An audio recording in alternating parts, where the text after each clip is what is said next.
साथियों, फाइनली आप सभी की भारी डिमांड पर इस समय हम लोग महामैराथन की सीरीज के माध्यम से करंट अफेयर्स हो या जनरल स्टडीज सेक्शन को बहुत इंपॉर्टेंट क्वेश्चन थे उनको हम कवर कर रहे हैं। आप सभी की भारी डिमांड थी कि सर अब इसको सब्जेक्ट वाइज कराया जाए, तो आज की इस वीडियो के माध्यम से हम लोग सब्जेक्ट वाइज क्लासेस को शुरू कर रहे हैं। जैसा कि मॉर्निंग में आपने देखा कि करंट अफेयर्स की रिवीजन क्लास शुरू हो गई है, ठीक है। 3 क्लासेस के माध्यम से हम करंट अफेयर कवर कर लेंगे।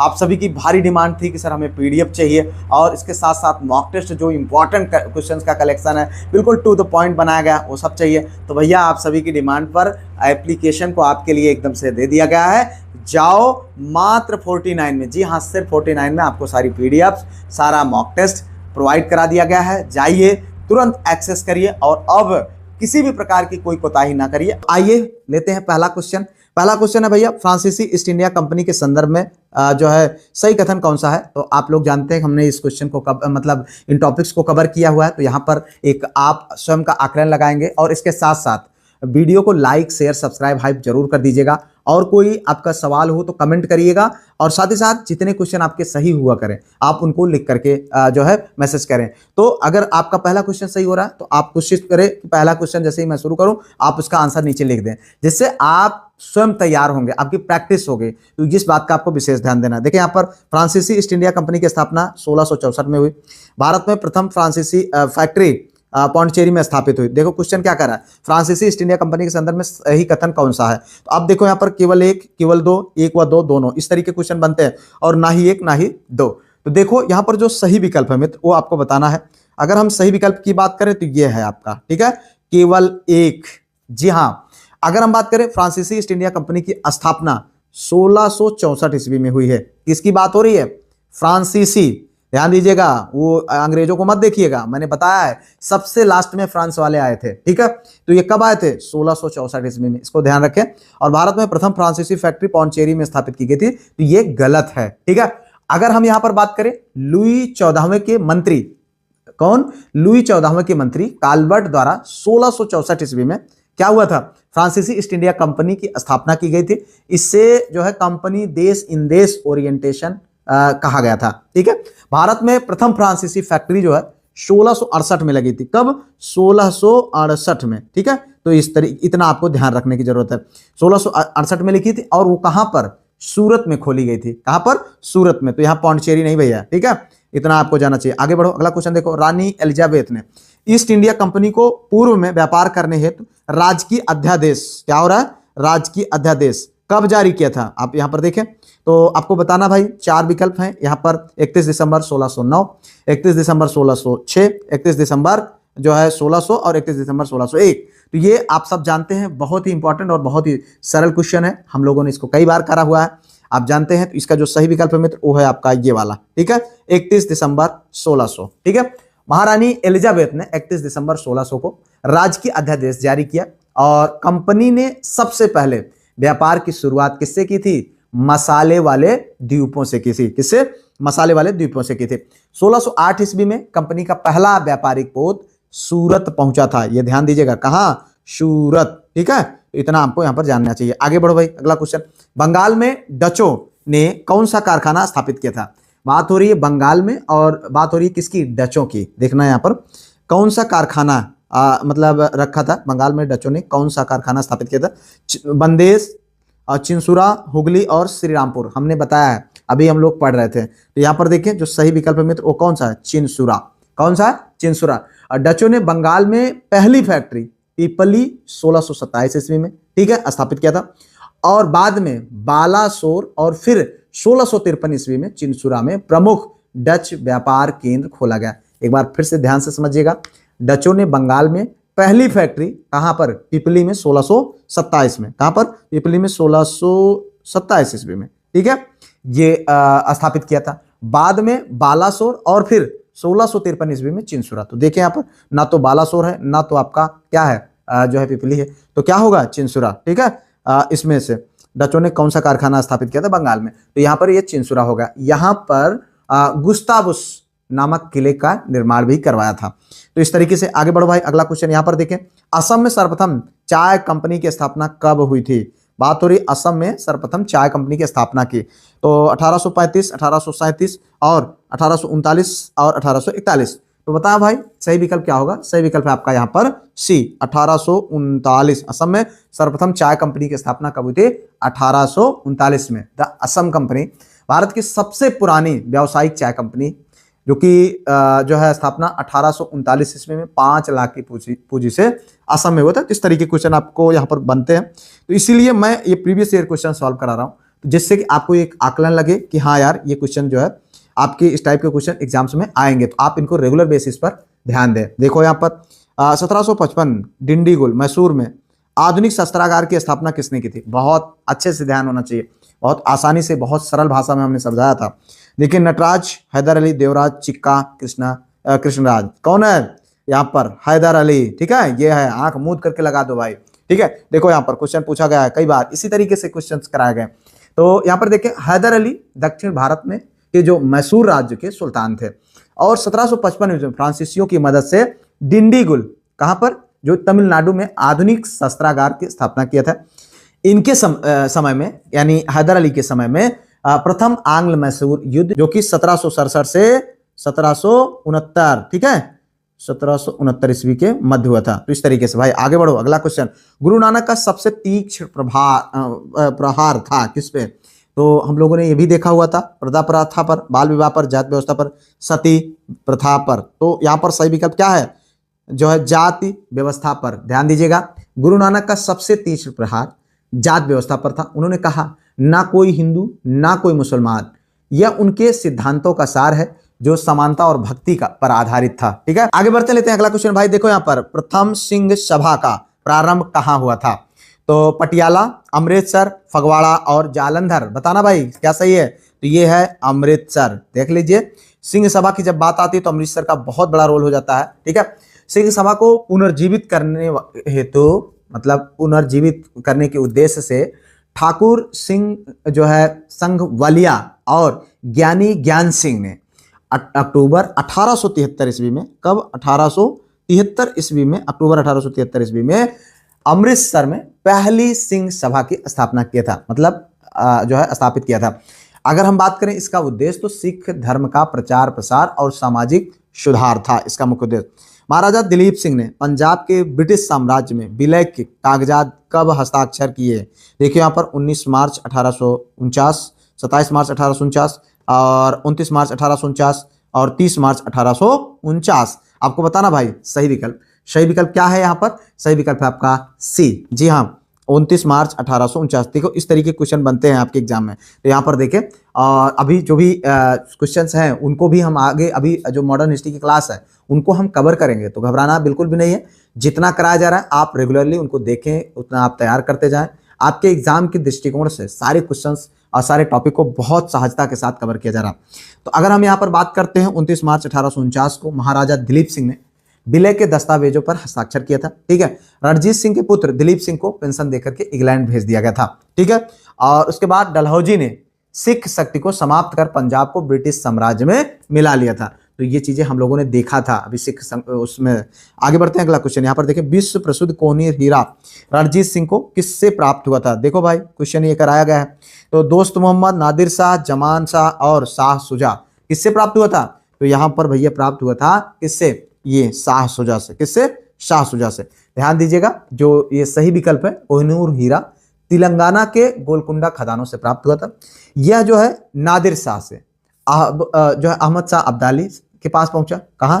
नादिर शाह से अहमद शाह अब्दाली के पास, और अब्दाली से शाह शुजा तक पहुंचा था। ठीक है, और 1813 ईस्वी में, कब? 1813 ईस्वी में ये जो है शाह शुजा ने इसे रणजीत सिंह को भेंट दे दिया था। ठीक है, और अगर हम बात करें 1849 ईस्वी में डलहौजी ने इसे ब्रिटेन की महारानी को भेज दिया, और अब यह 3 पार्ट में डिवाइड हो गया। ठीक है, एक ब्रिटिश म्यूजियम में और 2 महारानी के मुकुट में। तो आगे बढ़ते भैया अगला क्वेश्चन। यहाँ पर देखो, बाजीराव द्वितीय को दी जाने वाली पेंशन, बात हो रही है बाजीराव द्वितीय को दी जाने वाली पेंशन नाना साहब को दिए जाने हेतु पैरवी के लिए कोर्ट ऑफ डायरेक्टर के समक्ष, ठीक है, लंदन कौन गया था? ठीक है, यहाँ पर देखें कोर्ट ऑफ डायरेक्टर के समक्ष जो है लंदन कौन गया था?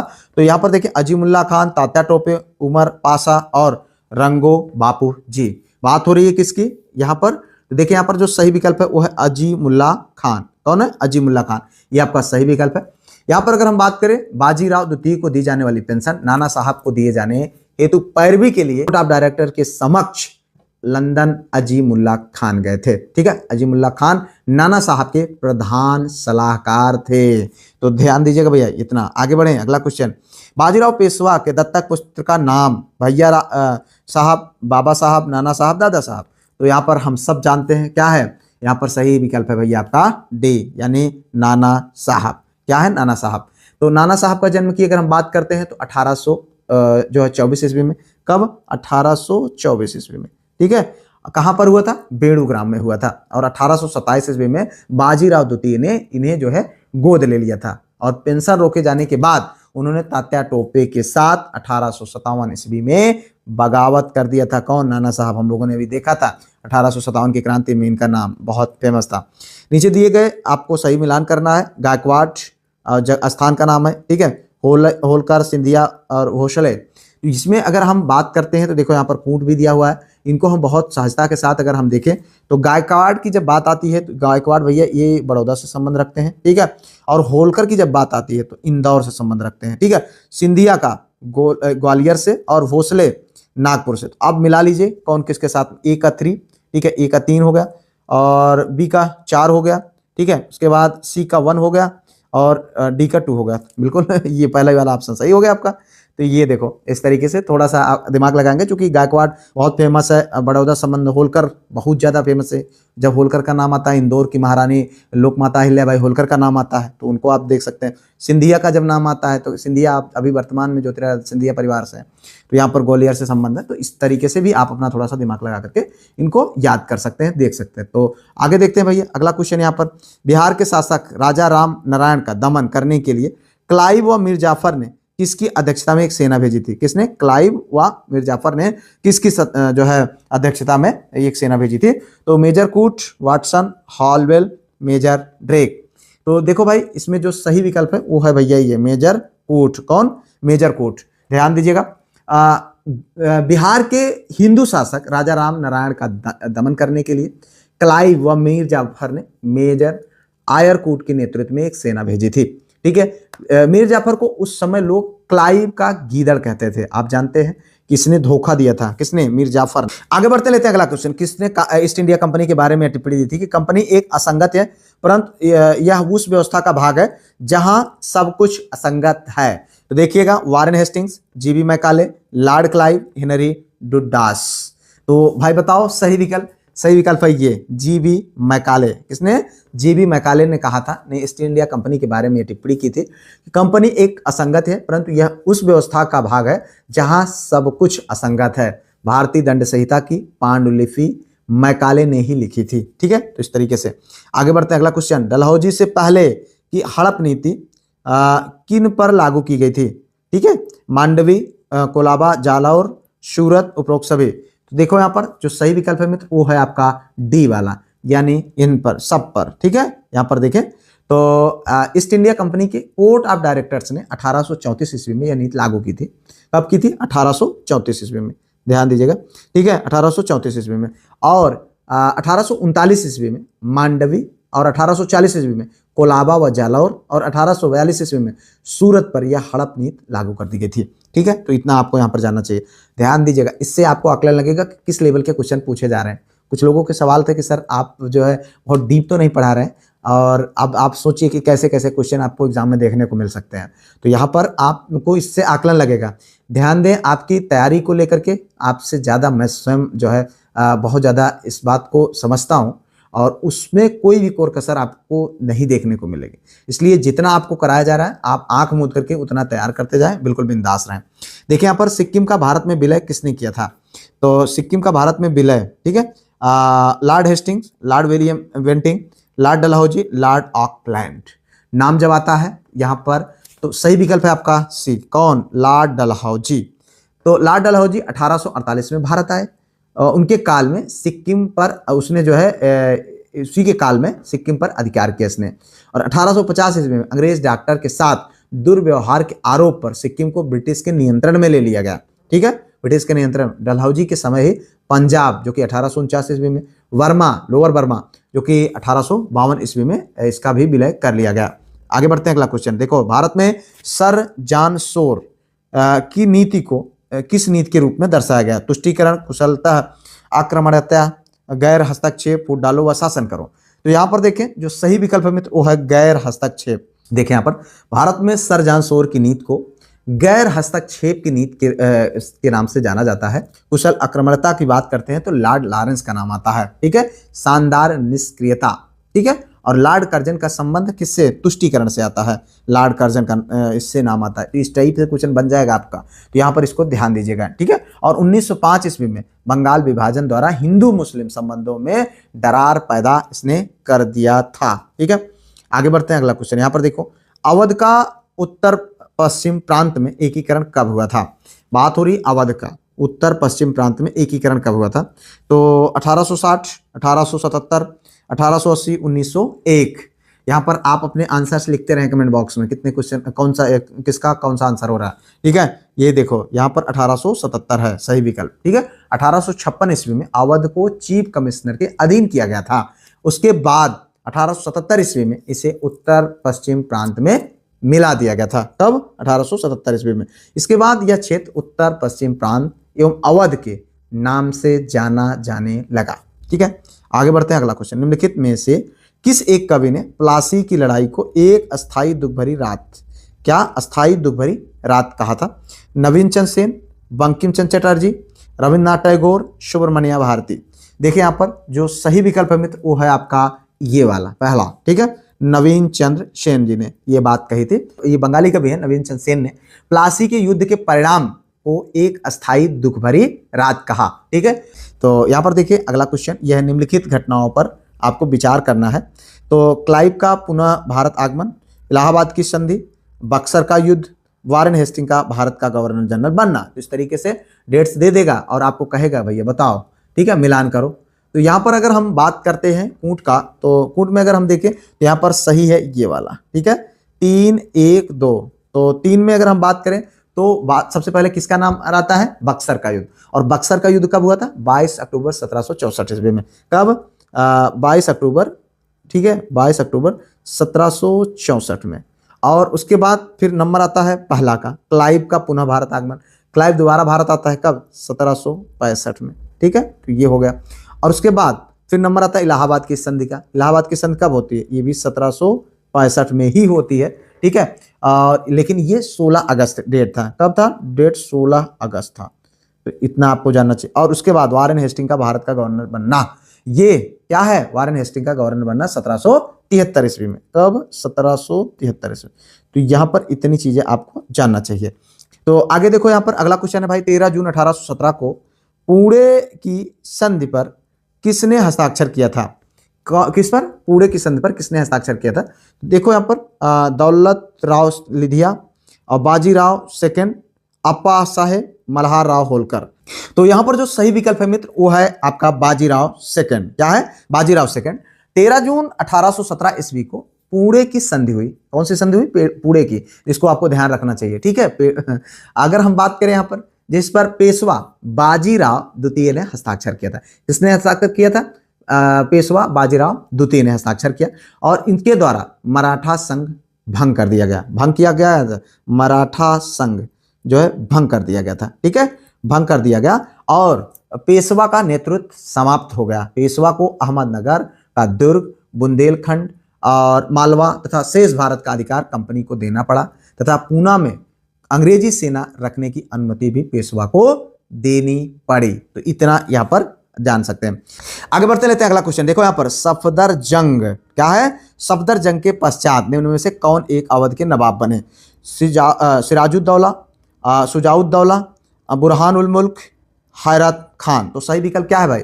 सही विकल्प है आपका शुजाउद्दौला। जितने क्वेश्चन जो क्वेश्चन का आंसर हो आप उनको लिखा करें कमेंट में, ठीक है। यहाँ पर देखिए 1764 ईस्वी में सफदर जंग की मौत के बाद ही शुजाउद्दौला को फैजाबाद की नवाबी मिली थी, ठीक है। तो वह पीढ़ी का तीसरा नवाब था जो फैजाबाद रहा। उसके बाद के नवाबों ने लखनऊ को अपनी राजधानी बनाया। शुजाउद्दौला सही मामले में पहला नवाब था जिसने नवाबी तहजीब को साकार भी किया था। आगे बढ़ते हैं, अगला क्वेश्चन, भारत में मुद्रणालय लाने वाले प्रथम कौन थे? देखो यहाँ पर नीदरलैंड, ब्रिटेनवासी और पुर्तगाली या फिर जो है फ्रांसीसी, आपको बताना है सही विकल्प। सही विकल्प है भैया पुर्तगाली। ठीक है, भारत में मुद्रणालय लाने वाले प्रथम पुर्तगाली थे। ठीक है, उन्होंने गोवा में प्रथम मुद्रणालय जो है स्थापित किया। प्रारंभ में ये केवल बाइबल ग्रंथ की प्रतियां छापते थे, यानी प्रिंटिंग प्रेस की बात हो रही है। भारत का पहला समाचार पत्र बंगाल गजट था। ठीक है, इतना आपको यहाँ पर जानना चाहिए। तो ये पुर्तगाली जो है यहाँ पर इसको लाए। आगे बढ़ते हैं, अगला क्वेश्चन, निम्नलिखित में से कौन डोगरा रणजीत सिंह के बेटे शेर सिंह के समर्थक थे? यहाँ पर देखिए, गुलाब सिंह, ध्यान सिंह, सुच्चा सिंह, ये सभी। तो यहाँ पर जो सही विकल्प है मित्र वो है आपका डी। कौन? ये सभी। तो यहाँ पर रणजीत सिंह की मृत्यु के बाद जून 1839 ईस्वी में, कब? 1839 ईस्वी में यहाँ पर जो है उनका पुत्र खड़क सिंह सिंहासन पर बैठा। इस समय दो विरोधी दलों, खास करके संगवालिया सरदार चैत सिंह और अतरा सिंह, लोहना सिंह और डोगरा बंदियों की प्रतिबद्धता के कारण पंजाब में क्या होती है? अराजकता फैल जाती है। ठीक है, खड़क सिंह की मृत्यु के बाद संघावालिया दल ने नौनिहाल सिंह तथा उनकी माता चांद कौर का समर्थन किया। डोगरा बंधुओं ने रणजीत सिंह के पुत्र जो शेर सिंह था उसका समर्थन किया था। तो यहाँ पर देखें, आगे बढ़ते हैं, अगला क्वेश्चन, प्रथम आंग्ल बर्मा युद्ध के दौरान भारत का गवर्नर जनरल कौन था? तो कॉर्नवालिस, एलनबरो, एमहर्स्ट, ऑकलैंड। तो यहाँ पर देखें जो सही विकल्प है वो है आपका सी, एमहर्स्ट। देखो भाई, ये सारे क्वेश्चंस आपको आपके एग्जाम में देखने को मिल सकते हैं। कोई जरूरी नहीं है जो क्वेश्चंस हम यहाँ पर सामने आपके स्क्रीन पर देख रहे हैं वही आपको मिले। जो डिस्कस किया जाता है उसको भी आप ध्यान दें, और इसके साथ साथ अगर अभी तक आपने पीडीएफ ग्रुप ज्वाइन ना किया है तो कर लीजिएगा। ठीक है, और अपनी पढ़ाई को इनहेंस करिए, टेस्ट में पार्टिसिपेट करिए, क्विज दीजिए रेगुलर। यहाँ पर सही विकल्प क्या है? एमहर्स्ट। तो अगर हम बात करते हैं एमहर्स्ट की, प्रथम आंग्ल बर्मा युद्ध के दौरान भारत का गवर्नर जनरल लॉर्ड एमहर्स्ट था। प्रथम आंग्ल बर्मा युद्ध 1824 से 1826 के मध्य लड़ा गया था। ठीक है, तो ये आपको डेट भी ध्यान रखना चाहिए, जिसके परिणाम स्वरूप अंग्रेजों का रंगून पर अधिकार हो गया। आगे बढ़ते हैं, अगला क्वेश्चन, यहाँ पर देखो, किसने शिकायत की थी कि भू राजस्व के दुष्प्रभाव के कारण 1/3 बंगाल वनचरों के निवास योग्य जंगल में परिवर्तित हो गया है? तो यहाँ पर जो सही विकल्प है मित्र वो है आपका बी, लॉर्ड कॉर्नवालिस। क्या सही है? Lord Cornwallis. वारेन हेस्टिंग द्वारा ठेकेदारी पर आधारित भू राजस्व की व्यवस्था के कारण बंगाल की भूमि व्यवस्था का पतन होने लगा था। किसानों का शोषण काफी बढ़ गया था, क्योंकि भू राजस्व की नीलामी आरंभ हो गई थी।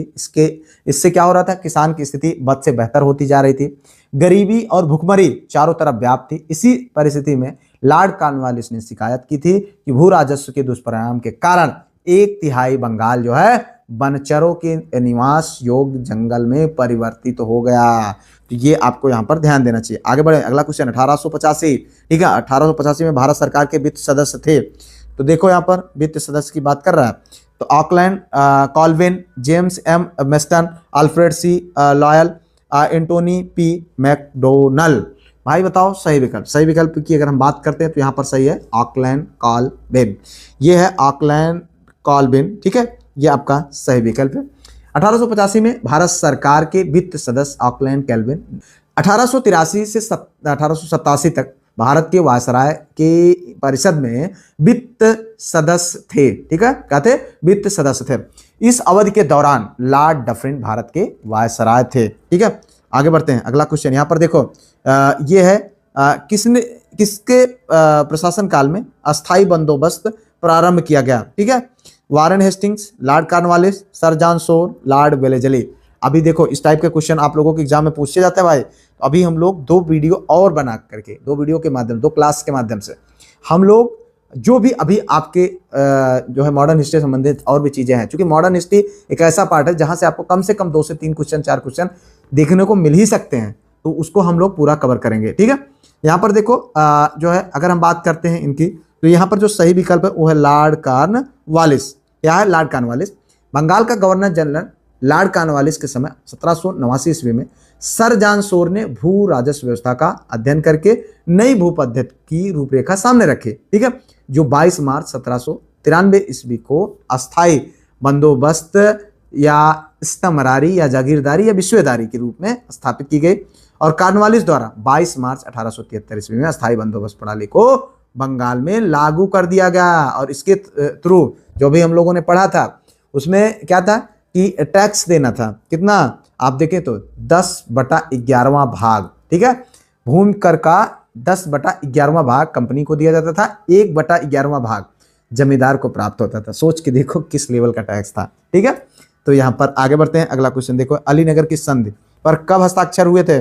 देखो ये क्वेश्चन हम लोगों ने देखा हुआ है पहले भी। तो फरवरी 1756, सितंबर 1856, फरवरी 1757, अप्रैल 1757। तो भाई बताओ सही विकल्प। सही विकल्प है आपका यहाँ पर सी, फरवरी 1757। ध्यान दीजिएगा, अलीगढ़ की संधि 9 फरवरी 1757 ईस्वी को बंगाल के नवाब सिराजुद्दौला और क्लाइव के बीच हुआ। इस संधि के द्वारा कंपनी के क्षेत्राधिकार और विशेषाधिकार पुनः स्थापित हो गए तथा कंपनी को अपने स्थलों को दुर्गीकृत करने एवं सिक्के ढालने की अनुमति प्रदान की गई। नवाब ने 3 लाख रुपए क्षतिपूर्ति के रूप में भी दिए थे। देखो यहाँ पर आगे बढ़ते हैं, अगला क्वेश्चन देखो, सूची 1 को सूची 2 से सुमेलित कीजिए और सूचियों में दिए गए कूट को सही उत्तर आपको बताना है। तो देखो यहाँ पर इलाहाबाद की संधि, मंगलौर की संधि, सालबाई की संधि, मद्रास संधि, हमने सब पढ़ा हुआ है सारे संधियों को। तो यहाँ पर आप इनको देखें तो यहाँ पर कूट सही है, 4 2 1 3। तो यहाँ पर अगर हम बात करें तो जो है क्या होगा, 4, इसका 4 हो जाएगा, फिर उसके बाद ये 2 हो जाएगा, फिर उसके बाद इसका 1 हो जाएगा, फिर उसके बाद इसका 3 हो जाएगा। तो यहाँ पर अगर हम बात करें इलाहाबाद की संधि, हम सब जानते हैं कब, 1765 ईस्वी में हुआ था, ठीक है। और उसके बाद मंगलौर की संधि 1784 ईस्वी में हुआ था, ठीक है। और उसके बाद सालबाई की संधि कब हुई थी, 1782 ईस्वी में। और उसके बाद मद्रास की संधि 1769 ईस्वी में। तो इस तरीके से आगे बढ़ते हैं, अगला क्वेश्चन, भारत का प्रथम छापाखाना। देखो हम लोगों को ज़्यादा चीज़ें कवर करनी, इसलिए घबराए नहीं, जो क्वेश्चन कराए जा रहे हैं इनको करें। और थोड़ा सा क्वेश्चन की संख्या हमने 40 रखा हुआ है, आप उनको 40 से 45 के बीच में क्वेश्चन रखेंगे, जिससे हम ज़्यादा से ज़्यादा चीज़ों को जल्दी से जल्दी कवर कर सकें। क्योंकि आपका एग्ज़ाम निकट है और आपको पूरे प्रॉपर तरीके से तैयारी करना, तो थोड़ा सा धैर्य बनाओ और मजबूती के साथ आगे बढ़ते हैं। भारत का प्रथम छापाखाना निम्नलिखित में से किस स्थान पर बनाया गया? गोवा, कलकत्ता, मद्रास और बॉम्बे। देखो यहाँ पर बात हो रही किसका, भारत का प्रथम छापाखाना के। भारत में प्रथम छापाखाना गोवा में, आप सब जानते हैं किसने किसने बनाया था, किसने, बताओ। पुर्तगालियों ने, ठीक है। भारत में प्रथम छापाखाना 1556 ईस्वी में पुर्तगालियों ने, कब, 1556 ईस्वी में पुर्तगालियों के द्वारा भैया बनाया गया था। कहाँ पर, हम सब जानते हैं कि जर्मनी के जॉन गुटेनबर्ग ने 1439 ईस्वी में प्रिंटिंग प्रेस का आविष्कार किया और इनका जन्म जर्मनी के मेंस नामक स्थान पर हुआ था।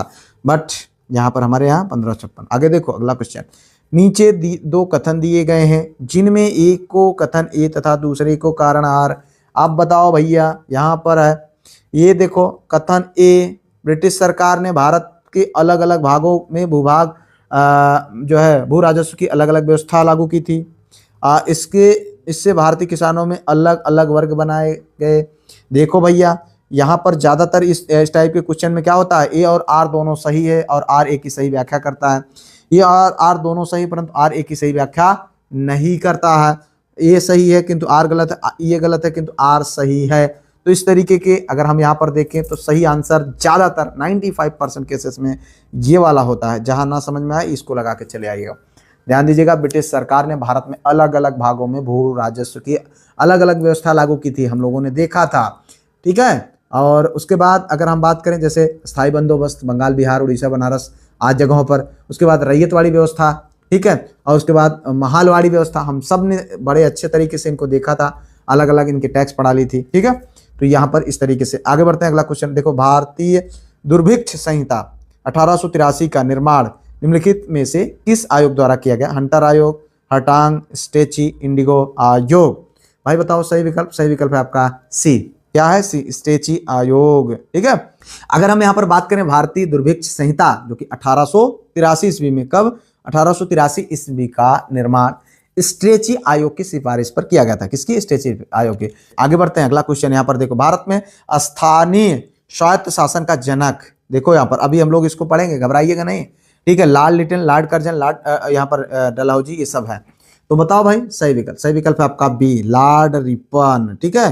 तो यहाँ पर हम बात करते हैं भारत में स्थानीय स्वायत्त शासन का जनक लॉर्ड रिपन को माना जाता है। ठीक है, लॉर्ड रिपन एक जनतांत्रिक चेतना वाले व्यक्ति थे। ठीक है, उन्होंने 1882 में, कब, 1882 ईस्वी में, ठीक है, 1882 में एक प्रस्ताव पारित कर स्थानीय शासन के लिए कुछ प्रावधान किए, जैसे स्थानीय बोर्ड को कार्य करने तथा आय के साधन दिए गए और सरकारी बोर्डों का गठन किया गया। ठीक है, सरकारी हस्तक्षेप की अनुमति कार्यों की समीक्षा करने तक ही सीमित कर दी गई।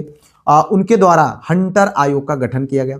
वर्नाकुलर प्रेस एक्ट की समाप्ति हुई और 1882 ईस्वी में स्थानीय स्वशासन एक्ट जैसे महत्वपूर्ण कार्य किए गए। ठीक है, आगे बढ़ते हैं। अगला क्वेश्चन देखो, निम्नलिखित में से किसका नाम 1857 के विद्रोह से नहीं जुड़ा है? तो colonel Settlinger, lieutenant colonel Gibbs, colonel Vallance. तो भाई बताओ सही विकल्प। और अगला है उपरोक्त सभी। तो यहाँ पर अगर हम देखें तो उपरोक्त सही ही सही है, क्योंकि इसमें कोई ऐसा नहीं था जिसने विद्रोह में जो है विद्रोह से जिनका नाम जुड़ा हो। उपरोक्त में से कोई भी व्यक्ति 1857 के विद्रोह से नहीं जुड़ा है। आगे बढ़ते लेते हैं अगला क्वेश्चन। यहाँ पर देखें, लॉर्ड कैनिंग द्वारा महारानी है, ठीक है, महारानी की 1858 की उद्घोषणा को एक विशेष दरबार में पढ़ा गया। आपको उसको बताना है कौन, दिल्ली, जो है कलकत्ता, लखनऊ और इलाहाबाद। ध्यान दीजिएगा, इसका जो सही विकल्प है वो आपको बताना। सही विकल्प है भैया ये वाला। ठीक है, 1858 की घोषणा। ध्यान दीजिएगा, 1 नवंबर 1858 को लॉर्ड कैनिंग ने इलाहाबाद, यानी जो अभी वर्तमान में प्रयागराज है, के मिंटो पार्क में रानी विक्टोरिया की घोषणा पत्र को पढ़ा। यह घोषणा पत्र 1857 के विद्रोह का प्रतिफल था, जिसको अभी हम लोगों ने देखा हुआ था। उसके बाद यह भरोसा दिलाया गया कि भारतीयों के साथ जाति, धर्म, रंग और प्रजाति के आधार पर कोई भेदभाव नहीं किया जाएगा। इसमें भारतीय राजाओं को यह विश्वास दिलाया गया कि उनकी प्रतिष्ठा, अधिकार और गरिमा का सम्मान किया जाएगा और उनके अधीनस्थ क्षेत्रों पर किसी तरह का अतिक्रमण नहीं किया जाएगा। मतलब यहाँ पर एक भरोसा टाइप का देने का प्रयास किया गया। आगे बढ़ते हैं अगला क्वेश्चन। निम्नलिखित में से किसने अपनी कृतियों द्वारा सन्यासी विद्रोह को ख्याति प्रदान दी? देखो यहाँ पर दीनबंधु मित्र, बंकिम चंद्र चटर्जी और शिशिर कुमार घोष, हरीश चंद्र। देखो इस टाइप का क्वेश्चन आएगा जो हम लोगों ने आपको जो है सन्यासी विद्रोह और सारी चीजों को देखा। तो यहाँ पर कौन है? बंकिम चंद्र चटर्जी। ठीक है, यहाँ पर देखें, बंगाल के उपन्यासकार बंकिम चंद्र चटर्जी ने अपने उपन्यास में आनंद मठ हम लोगों ने देखा था, कथानक सन्यासी विद्रोह पर आधारित रखा। यह आंदोलन 1763 ईस्वी में कब हुआ था? 1763 ईस्वी में। ठीक है, किंतु 19वीं शताब्दी के दूसरे दशक जो 1800 ईस्वी तक चलता रहा। ठीक है, इस विद्रोह का कारण जो है तीर्थयात्रियों द्वारा तीर्थ स्थानों पर यात्रा करने का प्रतिबंध लगाया जाना था। सन्यासी मुख्यतः हिंदू, नागा और गिरी के सशस्त्र सन्यासी थे, जो कभी मराठों, राजपूतों तथा बंगाल और अवध के नवाबों की सेनाओं में सैनिक थे। इस आंदोलन ने हिंदू और मुसलमानों की समान भागीदारी थी इस आंदोलन में। आगे बढ़े, अगला क्वेश्चन। किसने 1840 ईस्वी के करीब जो है कूका आंदोलन, देखो इसको हम लोगों ने पढ़ा था, ठीक है, को आरंभ किया था? गुरु राम सिंह, भगत जवाहरमल, जो है हरि सिंह नलवा, दादू मियाँ। देखो हम लोगों ने जो क्वेश्चन किया था। तो यहाँ पर जो सही विकल्प है मित्र वो है भगत जवाहरमल। ठीक है, क्या था? भगत जवाहरमल। कूका आंदोलन का प्रारंभिक स्वरूप धार्मिक था, जिसका उद्देश्य सिख धर्म में प्रचलित बुराइयां और अंधविश्वासों को दूर करना था। परंतु बाद में यह आंदोलन राजनीतिक आंदोलन के रूप में परिवर्तित हो गया, जिसका उद्देश्य अंग्रेजों को बाहर निकालना। इस आंदोलन की शुरुआत सियान साहब के नाम से चर्चित भगत जवाहरमल ने 1840 ईस्वी में किया था। ठीक है, इतना आपको यहाँ पर जानना चाहिए। आगे बढ़ते हैं, अगला क्वेश्चन देखो यहाँ पर संथाल विद्रोह। देखो हम लोगों ने सारे विद्रोह पढ़े हैं भाई, ठीक है, तो इसलिए आप उनको हल्के में बिल्कुल भी ना लें। दामिन एक कोह का क्या अर्थ है? जो संथाल विद्रोह के संदर्भ में दामिन एक कोह का क्या अर्थ है? संथाल जनजाति का संगठन, संथालों द्वारा उठाई गई मांगे, राजमहल पहाड़ियों के पास की जमीन, गैर जनजातीय लोग। तो यहाँ पर जो सही विकल्प है मित्र वो है आपका सी, राजमहल पहाड़ियों के पास की जमीनें जो थी उसके लिए है। ठीक है, क्योंकि आप जानते हैं कि इन जनजातियों की जो जमीनें थी, दामिन एक कोह जो कि भागलपुर बिहार में राजमहल पहाड़ियों के पास जमीन को कहा जाता है, ब्रिटिश सरकार द्वारा इन दामिन एक कोह का निर्माण संथालों को बसाने के लिए किया गया था।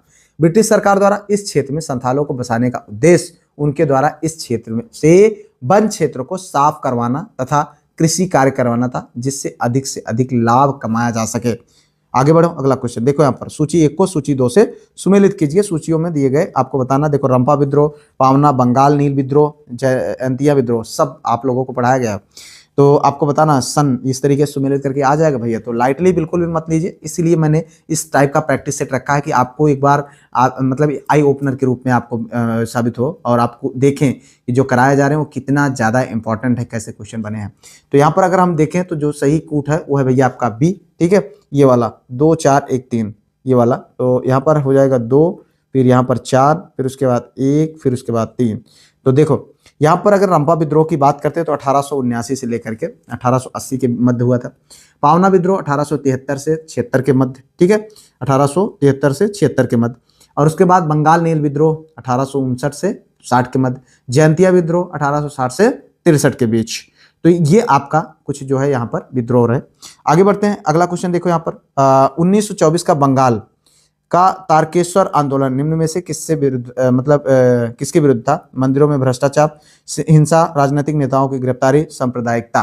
तो भाई बताओ सही विकल्प यहाँ पर जो सही है वो है आपका ये, इस मंदिरों में भ्रष्टाचार, ठीक है, उस समय भी। तो यहाँ पर 1924 ईस्वी का बंगाल का तारकेश्वर आंदोलन का संबंध मंदिरों में व्याप्त भ्रष्टाचार से था। बंगाल के तारकेश्वर नामक स्थान पर मंदिर के महंत के खिलाफ भ्रष्टाचार के विरुद्ध यह सत्याग्रह तीर्थयात्रियों द्वारा किया गया था। इनका जो है स्वामी सच्चिदानंद द्वारा गिरफ्तारी देकर विरोध किया गया था, ठीक है। आगे बढ़ो भाई, अगला क्वेश्चन पुनर्जागरण निम्नलिखित में से किस एक अवधारणा पर अवलंबित है? ईश्वर एक सृष्टि का केंद्र है, पोप इस सृष्टि का केंद्र है, मनुष्य इस सृष्टि का केंद्र है, उपयुक्त में से कोई नहीं। पुनर्जागरण काल, ठीक है। तो यहाँ पर देखें जो सही विकल्प है भाई वो है आपका सी, मनुष्य इस सृष्टि का केंद्र है पुनर्जागरण काल में, ठीक है। पुनर्जागरण काल इस अवधारणा पर आधारित था कि मनुष्य इस सृष्टि का केंद्र है। 14वीं से 16वीं ईस्वी जो है शताब्दी में यूरोप में एक नई चेतना जागृत हुई थी। इस चेतना ने मनुष्य को मध्यकालीन अंधकार से निकाल करके आधुनिक सामाजिक एवं वैज्ञानिक युग का सूत्रपात किया था, ठीक है। आगे बढ़ते हैं, अगला क्वेश्चन 1891 के हिंदू विवाह अधिनियम की स्वीकृति को पूरा कराने में निम्नलिखित में से कौन सहायक था? देखें यहाँ पर जो सही विकल्प आपको बताना है, देखो बेहरा राम जी मालाबारी, दादा भाई नौरोजी, महादेव गोविंद रानडे, फिरोज शाह तुगलक, फिरोज शाह मेहता, ठीक है। तो यहाँ पर आपको बताना है भाई जो सही विकल्प है वो है मेहराम जी माला बारे, ठीक है, मेहराम जी बाला बारे। तो यहाँ पर देखिए एक समाज सुधारक थे, इन्होंने इंडियन स्पेक्टेटर तथा वॉइस ऑफ इंडिया दो ये जो है नामक पत्र का संपादन किया था। ये हिंदू विवाह अधिनियम 1891 के प्रबल पक्षधर थे। इस अधिनियम के द्वारा लड़कियों की विवाह की न्यूनतम आयु कितनी कर दी गई? 12 वर्ष, ठीक है, नहीं तो पहले गोद में लेकर के ब्याह हो जाता था। देखिए यहाँ पर आगे बढ़ते हैं, अगला क्वेश्चन देखो निम्नलिखित में से किस सामाजिक धार्मिक आंदोलन ने भारत भारतीयों के लिए है का नारा दिया? अभी आप लोगों को बताया गया था भैया, ध्यान देना। तो यहाँ पर जो सही विकल्प है आर्य समाज, ब्रह्म समाज, प्रार्थना समाज, तो सही विकल्प है ये वाला, ठीक है, आर्य समाज। पढ़ा होगा तो आराम से आंसर कर जाएंगे, ठीक है।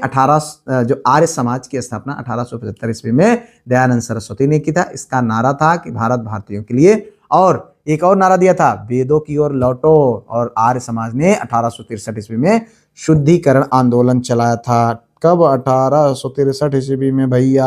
पर देखें निम्नलिखित समाज सुधारकों को उनकी जन्म तिथि के कालक्रमानुसार व्यवस्थित कीजिए। देखो भैया ऐसा भी दे देगा क्वेश्चन, तो यहाँ पर थोड़ा सा दिमाग लगाना पड़ेगा आपको। अगर हम यहाँ पर बात करें तो जो कूट आपका सही है ये वाला, ठीक है। तो देखें यहाँ पर देवेंद्र नाथ टैगोर, जिनका 15 मई, कब? 15 मई 1817 में। कब? 15 मई 1817 में। दूसरा उसके बाद दयानंद सरस्वती का नंबर आता है 12 फरवरी 12 फेब 1824 ईस्वी में, ठीक है। उसके बाद महादेव गोविंद रानडे 18 जनवरी 1842, ठीक है, 18 जनवरी 1842, ठीक है। ये डेट देख लो। रविन्द्रनाथ टैगोर यहाँ पर, उसके बाद ये देखो बाबा राघव दास, तो इनका है 12 दिसंबर 1896, 12 दिसंबर 1896। तो तो इस तरीके से इनकी डेट ऑफ बर्थ है जिनको आपको ध्यान देना चाहिए। किसने कांग्रेस को सूक्ष्मदर्शी अल्पसंख्यक जनता का प्रतिनिधि बताते हुए उसका मजाक उड़ाया था? इस टॉपिक को हम लोगों ने अभी पढ़ा हुआ था जब हम लोग कांग्रेस का अध्ययन कर रहे थे, ठीक है। तो आप समझ लीजिए इस सारे टॉपिक्स आपके लिए बहुत ज्यादा इंपॉर्टेंट है। यहाँ पर 4 विकल्प है, Lord Ripon, Lord Dufferin, Lord Curzon और लॉर्ड वेलेस्ली। तो यहाँ पर देखें जो सही विकल्प है वो आप लोगों को बताना है। सही विकल्प है भैया यहाँ पर बी, लॉर्ड डफरिंग। हालांकि इस क्वेश्चन को हम लोग पहले भी कवर कर चुके हैं, तो ये देखें ये क्वेश्चन यहाँ पर हमने आप लोगों को बताया था, लॉर्ड डफरिंग यानी डफर। डफर से आप इसको याद कर सकते हैं कि डफर व्यक्ति था, वो कांग्रेस का मजाक उड़ा, अंत में क्या होता है उसी का मजाक बन जाता है, ठीक है। तो इतना आपको यहाँ पर जानना चाहिए, मतलब उसी कांग्रेस की बदौलत उनको भागना पड़ता है। देखिए यहाँ पर अगर हम बात करें भारत के जो है कांग्रेस की स्थापना की तो 28 दिसंबर 1885 ईस्वी में हुआ था। अभी हम लोगों ने अध्ययन किया था, उस समय भारत का गवर्नर जनरल लॉर्ड डफरिन था और जिसने कांग्रेस को सूक्ष्मदर्शी अल्पसंख्यक जनता का प्रतिनिधि बताते हुए मजाक उड़ाया था तथा कांग्रेस की मांगों को अज्ञान में छलांग लगाने की संज्ञा दिया था, ठीक है। शुरू में चूंकि ऐसे ही चल रही थी, नरम दल वाले ज्यादा थे, बस रिक्वेस्ट खेला जा रहा था, तो इनको लग रहा था कि सब मजाक ही है। आगे बढ़ते हैं, लेते हैं अगला क्वेश्चन भाई। भारतीय राष्ट्रीय कांग्रेस का प्रथम निर्वाचित यूरोपीय अध्यक्ष, देखो यहाँ पर ये चीज हम लोगों ने कवर किया हुआ था, ठीक है। तो यहाँ पर जो है 4 विकल्प है। यहाँ पर देखें अभी जो भी टॉपिक्स हैं, अभी 2 लेक्चर के माध्यम से हम लोग बचे हुए जो भी इंपॉर्टेंट आपके मॉडर्न हिस्ट्री के टॉपिक्स हैं उनको कवर करेंगे। और अभी तक अगर आपने उन वीडियोज को नहीं देखा, उस वीडियो के लिए हमको कम से कम 8 से 9-10 घंटे तक काम करना पड़ता है। तो आप उन वीडियो को लाइटली मत लें मेरे भाई, प्लीज आप उनको एक बार जरूर देखें और उनको समझे। मैंने उसके लिए बहुत ज्यादा वर्क किया, चीजों को आसान बनाने का प्रयास किया है, ठीक है। तो आप उसको देखें और उसको तैयार करें। और यहां पर देखें ये अगला इसका जो आंसर है वो है आपका यहां पर बी आंसर यानी जॉर्ज यूल, ठीक है। अगर हम बात करें भारतीय राष्ट्रीय कांग्रेस का प्रथम निर्वाचित यूरोपीय अध्यक्ष कौन था, तो ये कौन था? ये जॉर्ज यूल था। भारतीय राष्ट्रीय कांग्रेस के जो है 1888 में इलाहाबाद के राष्ट्रीय अधिवेशन में जॉर्ज यूल को अध्यक्ष निर्वाचित किया गया था।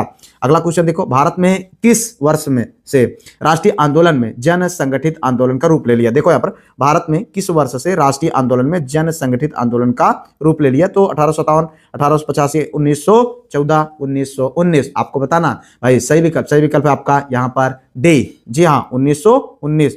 तो यहाँ पर समझिएगा बात को, 1885 ईस्वी में ये देखो यहाँ पर ये क्वेश्चन भैया आपके एग्जाम में कई बार पूछा जा चुका है। तो यहाँ पर अगर आप बात करें तो 1885 ईस्वी में भारतीय राष्ट्रीय कांग्रेस की स्थापना तो हुई, किंतु उस समय कांग्रेस अभिजात वर्ग के नियंत्रण में थी, जिसकी पहुंच जनता पर नहीं थी, मतलब उस समय तक। लेकिन भारतीय राष्ट्रीय कांग्रेस के गांधीवादी चरण से खास करके 1919 ईस्वी में और उसके बाद कांग्रेस ने एक जन संगठित आंदोलन शुरू कर लिया। धीरे धीरे करके लोग जुटने लगे और फिर जो है कांग्रेस अपने नए रूप में आकर के अंग्रेजों को उखाड़ फेंकने में कामयाब रही।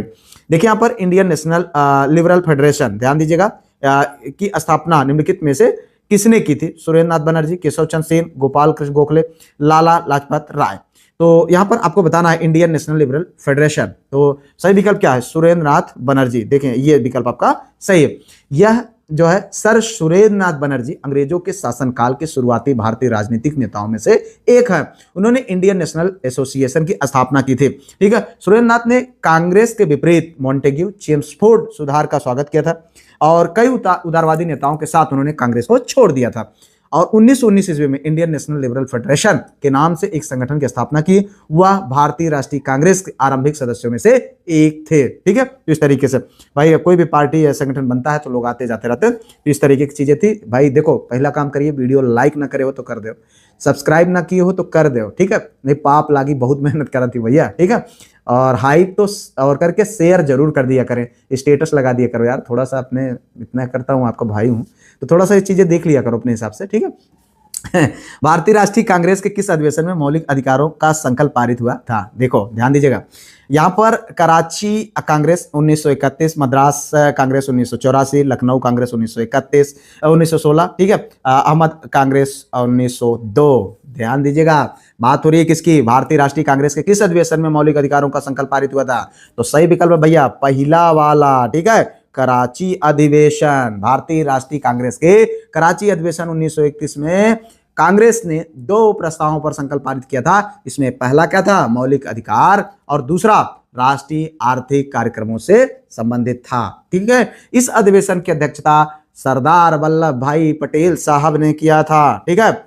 आगे देखो भाई अगला क्वेश्चन, निम्नलिखित में से कौन कभी भी भारतीय राष्ट्रीय कांग्रेस का अध्यक्ष नहीं चुना गया था? एनी बेसेंट, अंबिका चरण मजूमदार, बाल गंगाधर तिलक, जेबी कृपलानी। आपको बताना भाई, देखो बहुत आसानी से सहजता से देख सकते हैं कि ये तो चुनी गई हैं, ये भी कट गए, जेबी कृपलानी ये भी चुनी गई हैं, ये भी कट गई। अब आपको कंफ्यूजन हो सकता है इन दोनों विकल्पों में, तो यहाँ पर जो सही विकल्प है भैया वो है बाल गंगाधर तिलक। बाल गंगाधर तिलक भारतीय राष्ट्रीय कांग्रेस के कभी अध्यक्ष नहीं रहे, ठीक है, क्योंकि उनके नाम पर जब सहमति बनी तब वे अपने मुकदमे की पैरवी के सिलसिले में लंदन चले गए थे। अगर बात करें तो अंबिका चरण मजूमदार, ये भी जो है 1916 के लखनऊ अधिवेशन में, ठीक है, 1916, ये भैया अच्छा ना, हाँ 1916 में लखनऊ अधिवेशन की अध्यक्षता की थी। और एनी बेसेंट ने 1917 में, कौन ये एनी बेसेंट 1917 में महिला अधिवेशन मतलब की अध्यक्षता की थी, वह कांग्रेस की पहली महिला अध्यक्ष थी, ठीक है। और अगर हम बात करें जेबी कृपलानी साहब का, तो 1946 ईस्वी में, कब 1946 में अध्यक्षता किए थे। तो इस तरीके से आगे बढ़ते हैं। अगला क्वेश्चन, निम्नलिखित में से कौन उग्र राष्ट्रवादी नेता नहीं था? देखिए, विपिन चंद्रपाल, ठीक है, जीबी तिलक, लाला लाजपत राय, गोपाल कृष्ण गोखले। देखो यहाँ पर लाल बाल पाल, ये तीनों खतरनाक थे, उग्रवादी नेता थे। तो आराम से आप ध्यान दीजिएगा, पहले मैंने इसको कई बार बता चुका हूं। ये आपका सही विकल्प गोपाल कृष्ण गोखले, बेचारे शांत स्वभाव के थे, ठीक है। लेकिन ये भैया बाल गंगाधर तिलक, ये पाल साहब, ठीक है, लाल साहेब, ये तीनों उग्रवादी नेता थे, ठीक है। तो ध्यान दीजिएगा, इसको आप याद रखिएगा। जेबी कृपलानी, यहाँ पर जीके गोखले साहब यानी गोपाल कृष्ण गोखले साहब 20वीं सदी की शुरुआत में, अगर हम बात करते हैं तो कांग्रेस में वैचारिक विभाजन हुआ था, जैसा कि हम लोगों ने भी पढ़ा था, ठीक है। 1905 ईस्वी में, 1906 ईस्वी में, 1907 ईस्वी में क्या घटनाएं हुई। सूरत जो अधिवेशन था उसमें कांग्रेस दो भागों में बट गया था, हम लोगों ने बहुत अच्छे से चीजों को समझा था। एक तरफ उदारवादी, जिसमें फिरोज शाह मेहता, गोपाल कृष्ण गोखले, सुरेंद्र नाथ बनर्जी, और जो भारत के ब्रिटिश राज्य को वरदान मानते थे, उनकी अच्छाइयों में भरोसा करते थे ये लोग, ठीक है, कुछ लोग। दूसरी तरफ जो उग्रवादी लोग थे, जैसे आपका लाल बाल पाल, ये लोग, इनको तो ये लगता था कि भैया बस उठाओ लाठी और मार मार के अंग्रेजन के भगा डालो, ठीक है। अंग्रेजी में इनको बिल्कुल भी अच्छाइयां नहीं नजर आती थी, ये संघर्ष करना चाहते थे, ठीक है, और संघर्ष के माध्यम से अपने लक्ष्यों को हासिल करना चाहते थे। तो इतना आपको यहाँ पर जानना चाहिए। देखिए यहाँ पर निम्नलिखित में से 1926 ईस्वी में गठित नौजवान सभा का प्रारंभिक सदस्य कौन था? भगत सिंह, यशपाल, छबील दास, अंबिका चक्रवर्ती। तो बताओ भाई सही विकल्प। सही विकल्प है आपका डी, अंबिका चक्रवर्ती, ठीक है, ये आपका सही विकल्प है। देखिए यहाँ पर भगत सिंह, भगवती चरण वोहरा, यशपाल तथा छबील दास, ठीक है, भगत सिंह, यशपाल और छबील दास, ध्यान समझिएगा। ये ने जो है, इन्होंने नौजवानों और विद्यार्थियों को संगठित करके 1926 ईस्वी में नौजवान सभा, कब 1926, ये लिखा तो है 1926 में नौजवान सभा की स्थापना किया था। भगत सिंह इस सभा के महामंत्री थे और भगवती चरण वोहरा इसके महासचिव, ठीक है। तो अप्रैल 1988 ईस्वी में अमृतसर में हुए सम्मेलन में इस सभा का घोषणा पत्र भी जारी किया गया था। अंबिका चक्रवर्ती इस सभा के सदस्य नहीं थे। तो इतना आपको ध्यान रखना है भैया, ये क्वेश्चन बन सकता है और बना भी है। निम्नलिखित में से कौन स्वदेशी आंदोलन का आलोचक था एवं पूर्व एवं पाश्चात्य के मध्य एक बेहतर संबंध का समर्थक था? आपको बताना भाई। यहाँ पर देखें सही विकल्प क्या होगा। चार विकल्प, डब्ल्यू.सी. बनर्जी, एस.एन. बनर्जी, आर्यन टैगोर, जी.बी. तिलक। तो बताओ भाई सही विकल्प। सही विकल्प है आपका सी, आर्यन टैगोर, रविंद्रनाथ टैगोर, ठीक है। रविंद्रनाथ टैगोर स्वदेशी आंदोलन के आलोचक थे एवं पूर्व तथा पाश्चात्य के मध्य एक बेहतर संबंध के प्रवर्तक थे यानी समर्थक थे। स्वदेशी आंदोलन बंगाल विभाजन जो 16 अक्टूबर 1905 के विरोध में शुरू हुआ था, हम लोगों ने बहुत अच्छे से अभी देखा हुआ था। और इसको क्या माना जाता है, एक दिवस और आप लोग कमेंट करके बताइएगा। इस जो है 16 अक्टूबर 1905 को कौन से और दिवस के रूप में मनाया जाता था, तो आपको उसको बताना है भाई, ठीक है। मैं आपके लिए छोड़ता हूं। आगे देखो अगला क्वेश्चन, निम्नलिखित में से किसने 1904 से लगातार भारत को स्वशासन देने पर बल दिया? देखिए यहाँ पर चार विकल्प है, एस.एन. बनर्जी, अरविंद घोष, फिरोज शाह मेहता, दादा भाई नौरोजी। ये हैं आपके ये नौरोजी साहब, ठीक है। नौरोजी साहब 1904 से लगातार भारत को स्वशासन देने पर बल दे रहे। नौरोजी साहब 1906 ईस्वी में दादा भाई नौरोजी ने पहली बार स्वराज शब्द का प्रयोग भी किया था, ठीक है। तो इतना आपको जानना चाहिए। आगे बढ़े भाई, अगला क्वेश्चन, निम्नलिखित में से किस महिला क्रांतिकारी को सूर्य सेन के साथ गिरफ्तार किया गया था? देखो कल्पना दत्त, शांति घोष, बीना दास, सुनीति चौधरी। अभी आपको एक टॉपिक और अभी 2 वीडियो और मिलने हैं, घबराइएगा नहीं, ठीक है। आपके जो मतलब ये प्रैक्टिस के अतिरिक्त अभी आपको 2 वीडियो और मिलेंगे। मॉडर्न हिस्ट्री एक ऐसा पार्ट है जहां से कम 3 से 4 क्वेश्चन आपको जरूर देखने को मिलेंगे। आपका जीएस का पोर्शन बहुत बड़ा है, ठीक है। तो यहां पर इस पार्ट को आपको इग्नोर करना ही नहीं है। यहां से क्वेश्चन बहुत जरूरी है और बहुत आते हैं, इसलिए हम इसको ऐसा कवर करेंगे कि हमारा नंबर फिक्स हो जाए। ध्यान दीजिएगा। आगे भाई अगला क्वेश्चन यहाँ पर निम्नलिखित में से किस महिला क्रांतिकारी को सूर्यसेन के साथ गिरफ्तार किया गया था? तो कल्पना दत्त, शांति घोष, बीना दास, सुनीति चौहान। तो भाई बताओ सही विकल्प है आपका पहला, कल्पना दत्त, ठीक है। तो महिला क्रांतिकारी कल्पना दत्त को सूर्यसेन के साथ कब 1933 में गिरफ्तार किया गया था? कल्पना दत्त का जन्म 27 जुलाई 1913 में, कब? 27 जुलाई 1913, ठीक है। 1913 में अविभाजित भारत के बंगाल प्रांत के चटगांव में हुआ था, ठीक है। तो इस तरीके से आगे बढ़ो भाई। अगला क्वेश्चन, निम्नलिखित में से किस एक को लाला लाजपत राय ने अपना राजनीतिक गुरु माना था? ध्यान दीजिएगा, लाला लाजपत राय के गुरु की बात हो रही है यहाँ पर। तो एक चीज ध्यान रखेंगे आप लोग कि जो भी क्वेश्चन ये कराए जा रहे हैं इससे संबंधित जो फैक्ट है इन सारी चीजों को आप जरूर करें और पीडीएफ ग्रुप तो जरूर ज्वाइन कर लीजिए, ठीक है। 55 65 27 24 और 42 ये नंबर है। व्हाट्सएप के माध्यम से आप कांटेक्ट कर सकते हैं, करके इस पर आप जो है पीडीएफ ग्रुप ज्वाइन कर लीजिए। टेस्ट क्विज जो भी हो रहे हैं उनमें पार्टिसिपेट करो, ठीक है।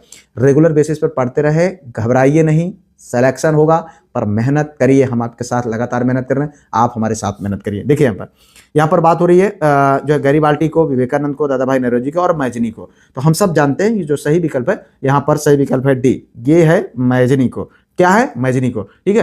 तो यहाँ पर देखिए लाला लाजपत राय मैजनी को अपना राजनीतिक गुरु मानते थे। मैजनी इतालवी राष्ट्रवादी थे, ठीक है। उन्होंने एक स्वतंत्र एवं एकीकृत इटली की वकालत की थी, ठीक है। करते हैं अगला क्वेश्चन। देखो यहाँ पर दामोदर हरि चापेकर, ठीक है, कि किस तिथि को फांसी दी गई थी? ध्यान दीजिएगा, 18 मार्च 1898, 18 अप्रैल 1898, 18 जून, देखो 18 करके कंफ्यूज कर दिया, ठीक है। आपको बताना 18 जून, जुलाई, मार्च, अप्रैल, आपको बताना इसमें कौन सही है। सही है भैया ये वाला, ठीक है। 18 अप्रैल जो है 1898 में दामोदर हरि चापेकर और उनके 2 भाइयों जो बालकृष्ण चापेकर एवं वासुदेव चापेकर को चापेकर बंधु के नाम से जाना जाता है। हम लोगों ने देखा था इनमें से दामोदर हरि चापेकर का जन्म 24 जून 1869 ईस्वी में पुणे महाराष्ट्र में हुआ था। इनके पिता का नाम हरिपंत चापेकर था और 18 अप्रैल 1898 ईस्वी को दामोदर हरि चापेकर को फांसी दी गई थी। तो ये देखिए यहाँ पर हिंदुस्तान समाजवादी प्रजातंत्र संघ के संस्थापक, हिंदुस्तान समाजवादी प्रजातंत्र जो है संघ के संस्थापक कौन थे?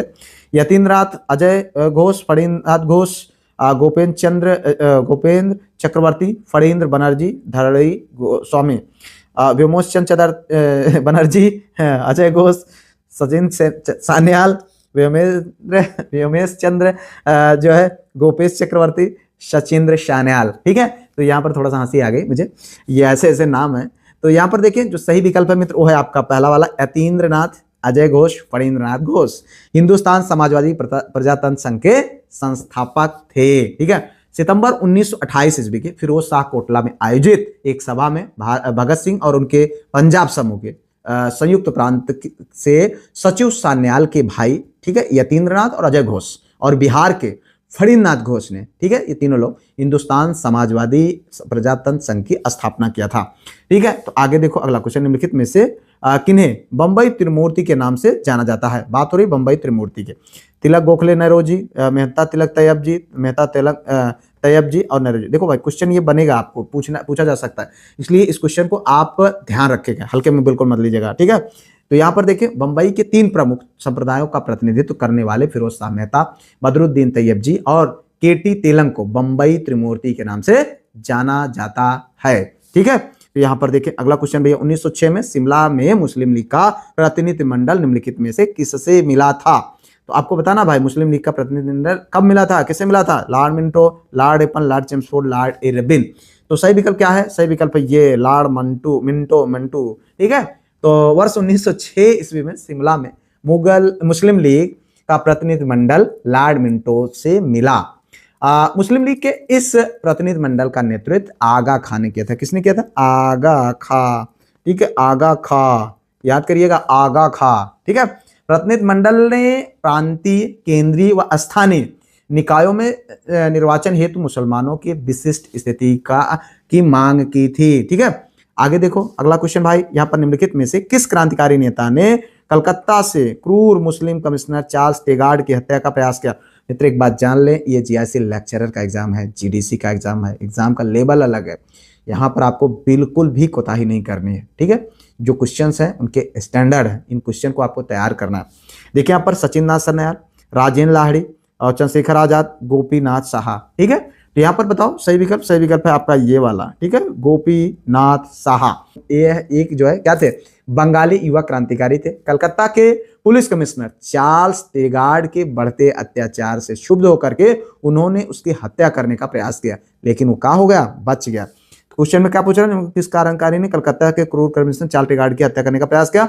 तो कौन थे, गोपीनाथ साहा ने किया था, लेकिन वो क्या हुआ, बेचारे ने प्रयास तो किया लेकिन वो बच गया, ठीक है। और गोपीनाथ साहा के 12 जनवरी 1924 को इस किए गए प्रयास से में उसके पुलिस आयुक्त को पहचानने में चूक हो गई और इसके वजह से दूसरा अंग्रेज मारा गया। चलो एक तो मारा गया कम से कम। और उसके बाद क्या होता है कि बेचारों को पकड़ करके फांसी दे दी जाती, इस तरीके का संघर्ष था उस समय।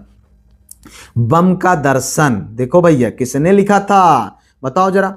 यहाँ पर भगत सिंह, बीके दत्त, भगवती चरण बोहरा, राम प्रसाद बिस्मिल। देखिए यहाँ पर देखो यार, अब आप इस क्वेश्चन को जब सॉल्व कर रहे होंगे तो आपको आकलन लग रहा होगा कि किस लेवल के क्वेश्चन आप लोगों को एग्जाम में देखने को मिल सकते हैं, ठीक है। और जो मैंने कराए हैं वो कहाँ से, कितना मतलब चीज़ों को क्रीम आपको देने का मैंने प्रयास किया है, तो आप उसको जरूर पढ़ें, तैयार करें, बिंदास रहें, घबराए नहीं, ठीक है। देखिए भाई ये सही विकल्प है, भगवती चरण ओहरा। बम का दर्शन किसने लिखा था? दिसंबर 1929 में क्रांतिकारियों ने ब्रिटिश वायसराय की गाड़ी को बम से उड़ाने का असफल प्रयास किया और गांधी जी ने इस घटना की निंदा करते हुए कटुतापूर्वक लेख लिखा था, बम की पूजा, ठीक है। उन्होंने लिखा था गांधी जी ने बम की पूजा, और इसने उसी लेख की प्रतिक्रिया देते हुए भगवती चरण ओहरा ने बम का दर्शन नामक लेख लिखा था। तो इस तरीके से अपनी अपनी तरीके से लोग लड़ रहे थे। निम्नलिखित में से किसने जो है 31 दिसंबर 1928 को दिल्ली में हुए सर्वदलीय मुस्लिम सम्मेलन की अध्यक्षता की थी? आगा खां, अहमद जिन्ना, फजली हुसैन, करीम जलाल। भाई बताओ सही विकल्प ये वाला, आगा खां। 31 दिसंबर 1928 ईस्वी को दिल्ली में हुए सर्वदलीय मुस्लिम सम्मेलन की अध्यक्षता आगा खां ने किया था, ठीक है। आगे बढ़ते हैं भाई, अगला क्वेश्चन, भारत के मुसलमानों के लिए सर्वप्रथम एक अलग राज्य की मांग करने वाला व्यक्ति कौन था? रहमत अली, मोहम्मद इकबाल, फजलुल हक, सर सैयद अहमद खान। तो भाई बताओ सही विकल्प, आपको बताना है सही विकल्प। यहाँ पर सही है बी, मोहम्मद इकबाल। क्या है? मोहम्मद इकबाल। भारत के मुसलमानों के लिए सर्वप्रथम एक अलग राज्य की मांग जो है मोहम्मद इकबाल ने किया था। इसके पृथक राज्य जो है पाकिस्तान के विचार का प्रवर्तक माना जाता है, ठीक है। सर्व इस्लाम की भावना को प्रेरित होकर के इकबाल ने 1930 में अखिल भारतीय मुस्लिम लीग के इलाहाबाद अधिवेशन में पृथक राज्य की मांग की थी। इकबाल ने सारे जहां से अच्छा गीत की रचना भी की थी, ठीक है। मुसलमानों के लिए एक पृथक स्वदेश जिसे पाकिस्तान कहा जाए, यह विचार कैम्ब्रिज के एक अनुस्नातक विद्यार्थी रहमत अली, ये क्वेश्चन बन जाएगा ये वाला, ठीक है, ये रहमत अली ने सर्वप्रथम जो है पाकिस्तान का मांग किया था, ठीक है। पाकिस्तान, मुसलमानों के लिए एक अलग देश हो जिसका नाम पाकिस्तान हो, ठीक है। ये विचार कौन दिया था? ये रहमत। आगे बढ़ो भाई, अगला क्वेश्चन देखो। ब्रिटिश राज्य के दौरान दिल्ली दरबार में किंग जॉर्ज V द्वारा भारत की राजधानी कलकत्ता से दिल्ली लाने का ऐलान किया गया कब? 1910, 11, 1912, 15, आपको बताना। दिल्ली दरबार में, ठीक है, कब हुआ था दिल्ली दरबार? आपको अभी पढ़ाया गया था भाई। देखो यहाँ पर, ये देखो क्वेश्चन आपका, देखो जीआईसी गवर्नमेंट इंटर कॉलेज 2015 वाले एग्जाम में पूछा गया भैया, ध्यान देना, इसी टाइप का क्वेश्चन मिलेगा आपको, ठीक है। तो ये भैया सही विकल्प है। कब? दिल्ली दरबार 1911 में अभी हम लोगों ने पढ़ा था, ठीक है। इसलिए मैं कहता हूँ वीडियो को देखे रहिए, जैसे आप प्रैक्टिस करेंगे तो आपका अभ्यास होगा, और जितने क्वेश्चन सही वो कमेंट में करिए। उम्मीद करते हैं कि आप अपने क्वेश्चन को इसी तरीके से आंसर आप करते जाएं, आपका अभ्यास होगा, आप वहां पर लिखेंगे तो आपको याद होता चला जाएगा, हाँ फला का फला आंसर है, ठीक है। कमेंट भी आप इसी बहाने करेंगे। आप देखिए यहाँ पर, ब्रिटिश राज्य के दौरान भारत की राजधानी कलकत्ता से दिल्ली लाने का ऐलान 12 दिसंबर 1911 में, कब? 1911 में किया गया। 1 अप्रैल 1912 को दिल्ली को कलकत्ता की जगह भारत की नई राजधानी बना दिया गया। दिसंबर 1911 ईस्वी में ब्रिटिश सम्राट जो जॉर्ज पंचम और महारानी कैथरीन मेरी के भारत आगमन पर प्रथम दिल्ली दरबार का आयोजन किया गया था। तो आगे बढ़ते हैं भाई, अगला क्वेश्चन। स्वराज मेरा जन्मसिद्ध अधिकार है और मैं इसे लेकर रहूंगा, एक हिंदुस्तानी इस कथन को कैसे भूल सकता है? बताओ भाई जरा। इस कथन को तिलक ने सर्वप्रथम भारतीय राष्ट्रीय कांग्रेस के निम्नांकित अधिवेशन में व्यक्त किया था। आपको बताना कौन से अधिवेशन में? यहाँ पर देखो भाई कौन कहा था, तिलक, तो ये कभी भूल ही नहीं सकते हैं तिलक साहब। ठीक है, तो अब देखिए यहाँ पर ये आपको बताना अधिवेशन, इस तरीके से क्वेश्चन फंसा देगा भाई। देखो बनारस 1905, कलकत्ता 1906, सूरत 1907, लखनऊ 1916, तो सही विकल्प यही है भाई। ठीक है, लखनऊ 1916 में, क्योंकि आप जानते हैं कि फिर भारत जो है जो ये बाल गंगाधर तिलक की बात हो रही, तो ये तो उग्रवादी थे। ठीक है, गरम दल के थे, ये अलग हो गए थे कांग्रेस से, लेकिन बाद में जाकर के कम इनका जो है मर्जिंग हो जाती है, दोनों सब मिल जाते हैं।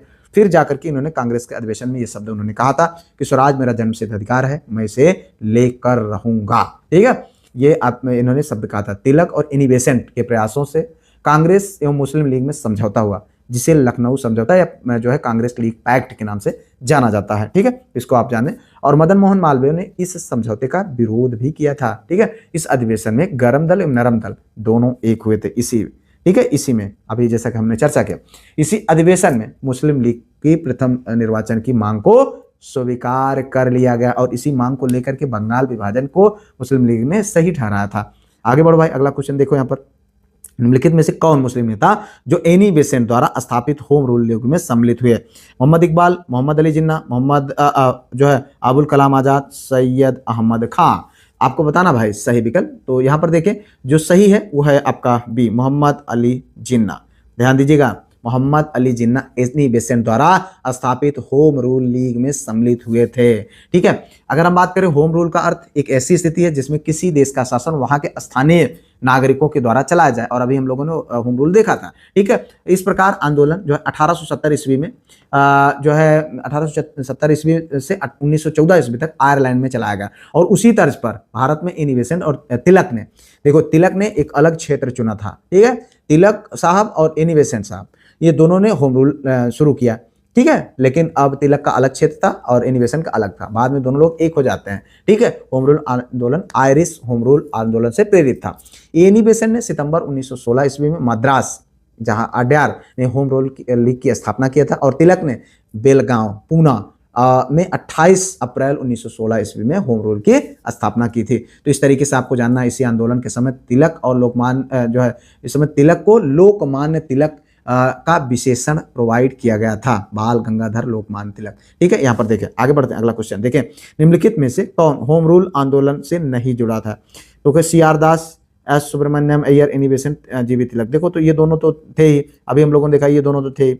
अब यहाँ पर बात होती है कौन नहीं थे, तो अब अगर हम बात करें तो सी आर दास, सुब्रमण्यम अय्यर भी शामिल हो गए थे बाद में। तो यहाँ पर देखो ये सही विकल्प है आपका। तो इस तरीके से अगर आप देखें तो तिलक ने 28 अप्रैल 1916 ईस्वी में होम रूल लीग की स्थापना की थी, और इसके प्रथम अध्यक्ष जोसेफ बैप्टिस्टा तथा सचिव जो है केलकर थे। एनी बेसेंट का जो ऑल इंडिया होम रूल स्थापना हुई थी 1916 में, और इसके जो सचिव थे जॉर्ज आरुरेल थे। ठीक है, और होम रूल आंदोलन में सुब्रमण्यम ने सबसे प्रमुख योगदान दिया था, अय्यर साहब ने। ठीक है, यहाँ पर ये नहीं थे, इन्हीं को सीआर दास साहब को नहीं थे। आगे बढ़ते हैं, अगला क्वेश्चन यहाँ पर देखें, प्रथम विश्व युद्ध। ठीक है, यहाँ पर प्रथम विश्व युद्ध के दौरान आंदोलन जो भारत में लोकप्रिय हुआ वह था कौन? स्वदेशी एवं बहिष्कार आंदोलन, ठीक है, होम रूल आंदोलन, पृथकवादी आंदोलन, स्वराजिस्ट पार्टी आंदोलन। भाई बताओ सही विकल्प। सही विकल्प है आपका बी, होम रूल आंदोलन। हाँ ध्यान दीजिएगा, पहला प्रथम विश्व युद्ध 1914 से 1918 कब चला था? 1914 से 1918 के मध्य चला था। इस दौरान भारत में एनी बेसेंट व बाल गंगाधर तिलक के प्रयासों से होम रूल आंदोलन लोकप्रिय हुआ था। ठीक है, तो इसका उद्देश्य था भारत में स्वशासन भारत का। तो हमले आगे ने भी इस पर डिस्कस भी किया। आगे देखो अगला क्वेश्चन भाई, निम्नलिखित में से किस महिला क्रांतिकारी ने दीक्षांत समारोह में अपनी उपाधि यानी ग्रहण करते समय अंग्रेज गवर्नर कुलाधिपति पर गोली चलाई थी? क्या जिगरा था यार। देखो यहाँ पर शांति घोष, सुनिधि चौधरी, बीना दास, कल्पना दत्त जोशी। तो बताओ भाई इसमें कौन था, ये काम कौन कर सकता है? तो सही विकल्प कौन है? बीना दास। क्या नाम है? बीना दास। ध्यान दीजिएगा, क्रांतिकारी आंदोलन के द्वितीय चरण में बंगाल में अनुशीलन और युगांतर जैसी क्रांतिकारी संस्थाएं एक बार फिर से सक्रिय हो गए। इस समय बंगाल में हेमचंद्र घोष और लीला नाग ने बंगाल स्वयंसेवक संघ तथा अनिल राय ने श्री संघ नामक संस्था की स्थापना की, और दिसंबर 1931 ईस्वी में कोमिल्ला की दो युवतियां सुनिधि चौधरी और शांति घोष ने कोमिल्ला के जिलाधिकारी बीजी स्टीवेंसन की हत्या कर दी थी। ठीक है, फरवरी 1932 ईस्वी में बीना दास ने दीक्षांत समारोह में के दौरान उपाधि ग्रहण करते समय निपटा दी। गवर्नर जनरल पर गोली चला दी। आगे बढ़ो भाई, अगला क्वेश्चन, किसने कहा था आलोचना और स्वतंत्र चिंतन एक क्रांतिकारी की दो विशेषताएं हैं। ध्यान दीजिएगा लाइन, आलोचना और स्वतंत्र चिंतन एक क्रांतिकारी की दो विशेषताएं हैं। भगत सिंह ने कहा था, राम प्रसाद बिस्मिल ने, सचिन नाथ सान्याल ने और भगवती चरण वोहरा ने। तो बताओ भाई सही विकल्प। सही विकल्प है ये भगत सिंह साहब ने, ये उनका स्टेटमेंट था, आलोचना और स्वतंत्र चिंतन एक क्रांतिकारी की दो विशेषताएं हैं। ठीक है, ये कथन इन्होंने अपनी जेल यात्रा के दौरान विभिन्न पथ व्यवहारों के माध्यम से किया था। तो बहुत बड़ी बात है रे। इनमें से वह कौन प्रथम भारतीय था जिनको पत्रकार के रूप में अपने कर्तव्य निर्वहन के लिए जेल भेजा गया था? ध्यान देना ये क्वेश्चन, यहाँ पर सुरेंद्रनाथ बनर्जी, बाल गंगाधर तिलक, रास बिहारी बोस और फिरोज शाह जो है मेहता। तो भाई बताओ सही विकल्प। यहाँ पर सही विकल्प है आपका बी, बाल गंगाधर तिलक। ठीक है, तो ये देखें, पत्रकार के रूप में कर्तव्य का निर्वहन करते हुए, ठीक है, बाल गंगाधर तिलक को जो है अंग्रेजों ने जेल भेज दिया था। ठीक है, चूंकि उग्र स्वभाव के थे और बढ़िया लिखते थे। 1882 ईस्वी में उन्हें सरकार ने 4 माह का कारावास दिया था, क्योंकि तिलक ने अंग्रेजों की कोल्हापुर के महाराज के प्रति धृष्टता करने पर कड़े शब्दों में निंदा की थी। ठीक है, और इसके साथ साथ 1897 ईस्वी में, कब 1897 ईस्वी में उन्हें जो है चापेकर बंधुओं को, दो जो बंधु थे, 2 अंग्रेजों की हत्या करने के लिए उत्तेजित करने के आरोप में 18 माह के लिए इनको क्या कर दिया गया था, कारावास दिया गया था। तो आप समझ लीजिए पत्रकारिता करते करते बेचारे जेल गए थे। देखिए यहाँ पर निम्नलिखित में से भारतीय राष्ट्रीय कांग्रेस के किस अधिवेशन में महात्मा गांधी ने कहा था गांधी मर सकते हैं परंतु गांधीवाद हमेशा बना रहेगा? ठीक है, ये देखो यहाँ पर कलकत्ता अधिवेशन 1928, लाहौर अधिवेशन 1929, मद्रास 1927, कराची 1931। तो बताओ भाई सही विकल्प। सही विकल्प है आपका डी, कराची अधिवेशन 1931 के दौरान इन्होंने कहा था, क्या कहा था कि गांधी जो है मर सकते हैं परंतु गांधीवाद हमेशा जिंदा रहेगा। गांधी इरविन समझौते यानी दिल्ली समझौते को मंजूरी देने के लिए 29 मार्च 1931 को कराची में कांग्रेस की बैठक हुई थी और उन्होंने पूर्ण स्वराज की मांग की गई, लेकिन गांधी और इरविन की उस समझौते को भी स्वीकार किया गया जिसने पुनर्विचार करने का रास्ता खोल दिया था। ठीक है, कांग्रेस के इस सम्मेलन में गांधी जी ने कहा था कि गांधी मर सकते हैं परंतु गांधीवाद जो है कभी नहीं मरेगा। आगे बढ़ते भाई, अगला क्वेश्चन देखो यहाँ पर, निम्नलिखित में से कौन लगातार 6 वर्षों तक भारतीय राष्ट्रीय कांग्रेस के प्रेसिडेंट रहे? दादा भाई नौरोजी, अब्दुल कलाम आजाद, गोपाल कृष्ण गोखले, जवाहरलाल नेहरू। कौन लगातार बात हो रही है? लगातार 6 वर्षों तक। ठीक है, ध्यान दीजिए, देना है सेंटेंस पर। तो ये क्वेश्चन बनते हैं भाई, इसीलिए यहाँ पर अबुल कलाम आजाद साहब कौन थे? अबुल कलाम आजाद साहब, ये आपका सेंटेंस यहाँ पर जो है सही है उत्तर।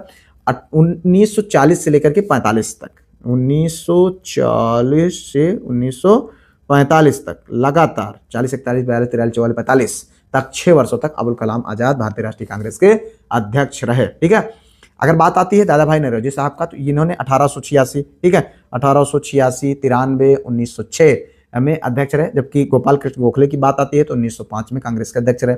और जवाहरलाल नेहरू सबसे ज्यादा रहे, 1929, 30, 36, 37, 51, 52, 53, 54 में कांग्रेस के अध्यक्ष रहे, लेकिन वो लगातार नहीं रहे। ठीक है, वो 7-8 बार रहे लेकिन वो लगातार नहीं रहे, और लगातार रहने का रिकॉर्ड इनके पास है, अबुल कलाम आजाद साहब का। तो इस तरीके से आगे बढ़ते हैं। अगला क्वेश्चन, राष्ट्रीय स्वयंसेवक संघ की स्थापना हुई थी कहाँ? नागपुर में, बंबई में, सतारा में, दिल्ली में। आपको बताना भाई कहाँ पर हुई थी, तो ये सब जानते हैं, बहुत फेमस क्वेश्चन है। नागपुर में, जहाँ अभी भी ये जो है आरएसएस के लिए फेमस है। तो दुनिया के सबसे बड़े स्वयंसेवी संगठन माने जाने वाले राष्ट्रीय स्वयंसेवक संघ की स्थापना 27 सितंबर 1925 ईस्वी को विजयदशमी के दिन केशव बलराम हेडगेवार ने नागपुर में की थी। कब? कहाँ? नागपुर में। ठीक है, इसका उद्देश्य हिंदू अनुशासन के माध्यम से चरित्र प्रशिक्षण प्रदान कर हिंदू राष्ट्र बनाने हेतु हिंदू समुदाय को एकजुट करना। ठीक है, आगे बढ़ो भाई, अगला क्वेश्चन, सर सैयद अहमद खान के बारे में निम्नलिखित में से कौन सा कथन सत्य है? उनका जन्म 1817 ईस्वी में। देखो ऐसा क्वेश्चन बना देगा भाई। देखिए यहाँ पर उन्होंने कुरान पर टीका लिखी और विज्ञान को बढ़ावा दिया। एक दो दोनों उपरोक्त में से कोई नहीं। आपको बताना भाई सही विकल्प। सही विकल्प है आपका सी, 1 व 2 दोनों कथन इनके सही हैं। तो यहाँ पर देखिए, सर सैयद अहमद खान का जन्म 17 अक्टूबर 1817 ईस्वी को दिल्ली के एक प्रतिष्ठित सादात यानी सैयद परिवार में हुआ था। उन्होंने भारतीय जो है समाज, विशेष करके भारतीय मुस्लिम समुदाय के लिए आधुनिक शिक्षा की आवश्यकता को महसूस किया। उन्होंने अलीगढ़ में मोहम्मदन एंग्लो ओरिएंटल कॉलेज की स्थापना करवाई, उसको जिसे आगे चल करके अलीगढ़ मुस्लिम विश्वविद्यालय के नाम से हम लोग जानते हैं, जो अभी भी प्रसिद्ध है। ठीक है, इन्होंने कुरान पर टीका लिखी, रूढ़ियों को तोड़ने एवं विज्ञान को बढ़ावा देने का इन्होंने प्रयास किया। आगे बढ़ते भाई, अगला देखें यहाँ पर मोहम्मद कासिम नानोतवी। मोहम्मद कासिम नानोतवी का नाम जुड़ा है किससे? अलीगढ़ आंदोलन से, देवबंद आंदोलन से, ठीक है, फराइदी आंदोलन से, यूम आंदोलन से। भाई बताओ सही विकल्प। सही विकल्प है आपका बी, देवबंद आंदोलन से। ठीक है, तो मोहम्मद कासिम नानोतवी एवं राशिद अहमद गंगोही ने देवबंद सहारनपुर में 1866 से 67 ईस्वी में देवबंद आंदोलन चलाया था। मुस्लिम संप्रदाय के लिए धार्मिक नेता तैयार करने, अंग्रेजी शिक्षा और पश्चिमी संस्कृत पर पाबंदी लगाने के उद्देश्य से यह जो है आंदोलन चलाया गया था। निम्नलिखित संगठनों में से किसने शुद्धि आंदोलन का समर्थन किया? आर्य समाज, ब्रह्म समाज, देव समाज, प्रार्थना समाज। भाई बताओ शुद्धि, ठीक है, ध्यान दीजिएगा आप, यहाँ पर जो सही विकल्प है वो है आर्य समाज। ठीक है, आर्य समाज यानी स्वामी दयानंद सरस्वती ने 1875 ईस्वी में, कब? 1875 ईस्वी में बंबई में आर्य समाज की स्थापना की थी और इसमें धर्म परिवर्तित हिंदुओं की हिंदू धर्म में वापसी के लिए शुद्धि आंदोलन आरंभ किए गए थे। उन्होंने वेदों की ओर लौटो का नारा दिया और दयानंद सरस्वती साहब को क्या बोलते हैं? भारत का मार्टिन लूथर। ठीक है, इन्होंने हिंदी में सत्यार्थ प्रकाश नामक पुस्तिका की और एक और जो है एक नारा था भारत भारतीयों के लिए, तो ये आपको जानना चाहिए। आगे बढ़ो, अगला क्वेश्चन, निम्नलिखित में से किसने सन 1893 में शिकागो में विश्व धर्म संसद में भारत का प्रतिनिधित्व किया था? महात्मा गांधी, मोतीलाल नेहरू, राजा राम मोहन राय, स्वामी विवेकानंद। ठीक है, तो यहाँ पर जो सही विकल्प है वो है आपका ये वाला, स्वामी विवेकानंद। स्वामी विवेकानंद ने सन 1893 ईस्वी में शिकागो में विश्व धर्म संसद में भारत का प्रतिनिधित्व किया था, हम सब जानते हैं और बहुत अच्छे से हम लोगों ने पढ़ा भी है। महाराष्ट्र में विधवा पुनर्विवाह हेतु अभियान का नेतृत्व किसने किया था? ध्यान देना कितनी इंपॉर्टेंट है ये क्वेश्चन, अभी हम लोगों ने पढ़ाया ये। ठीक है, समाज सुधारक में विष्णु परशुराम पंडित, BM मालाबारी, गोपाल हरिमुखी जो है देशमुख है, दादा भाई नौरोजी। तो आपको बताना भाई यहाँ पर विष्णु परशुराम पंडित क्या है? विष्णु परशुराम पंडित। महाराष्ट्र में विधवा पुनर्विवाह हेतु प्रथम अभियान का नेतृत्व विष्णु परशुराम पंडित ने किया था। उन्होंने 1850 ईस्वी में विडो रीमैरिज सोसाइटी की स्थापना किया था। ठीक है, और विधवा पुनर्विवाह आंदोलन चलाया था। आगे बढ़ो भाई, अगला क्वेश्चन, 1837 के अंत में भारत में अंग्रेजी भाषा शिक्षण व्यवस्था हेतु स्कूलों की श्रृंखला निर्माण पर विचार करने वाले प्रथम व्यक्ति कौन थे? चार्ल्स ग्रांट, विलियम कैरे, डेविड जो है हेयर और राजा राम मोहन राय। तो बताओ भाई सही विकल्प, आपको बताना सही विकल्प है आपका यहाँ पर ये पहला वाला, चार्ल्स ग्रांट। ठीक है, चार्ल्स ग्रांट ने जो है 18वीं सदी के अंत में भारत में अंग्रेजी शिक्षा हेतु स्कूलों का जाल बिछाने का विचार सर्वप्रथम इन्हीं के द्वारा जो है इन्हीं के मन में आया। इन्होंने शिक्षा के प्रचार के लिए अंग्रेजी को सर्वप्रथम माध्यम बनाया। ठीक है, और भारत में अंग्रेजी शिक्षा की अग्रिम रूपरेखा का निर्माण चार्ल्स ग्रांट ने किया था, इसलिए उन्हें भारत में अंग्रेजी शिक्षा का जन्मदाता कहा जाता है। तो ये भी क्वेश्चन बन जाएगा, चार्ल्स ग्रांट किया क्या? अंग्रेजी ग्रांट किया। आगे बढ़ो भाई, अगला क्वेश्चन देखो यहाँ पर, डेक्कन एजुकेशनल सोसाइटी की स्थापना से कौन संबंधित था? ध्यान दीजिएगा, थोड़ा धैर्य बनाए रखें, बस 4-5 क्वेश्चन और है, इसी एनर्जी के साथ हम लोग जो है करेंगे। जस्टिस रानाडे, फिरोज शाह मेहता, जीवी तिलक, दयानंद सरस्वती।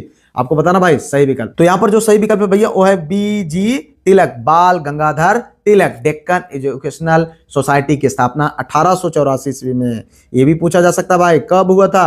1884 ईस्वी में पुणे में किया गया। इसके संस्थापक थे बाल गंगाधर तिलक साहब थे और BK चिपलुंकर तथा MB नाम जोशी थे।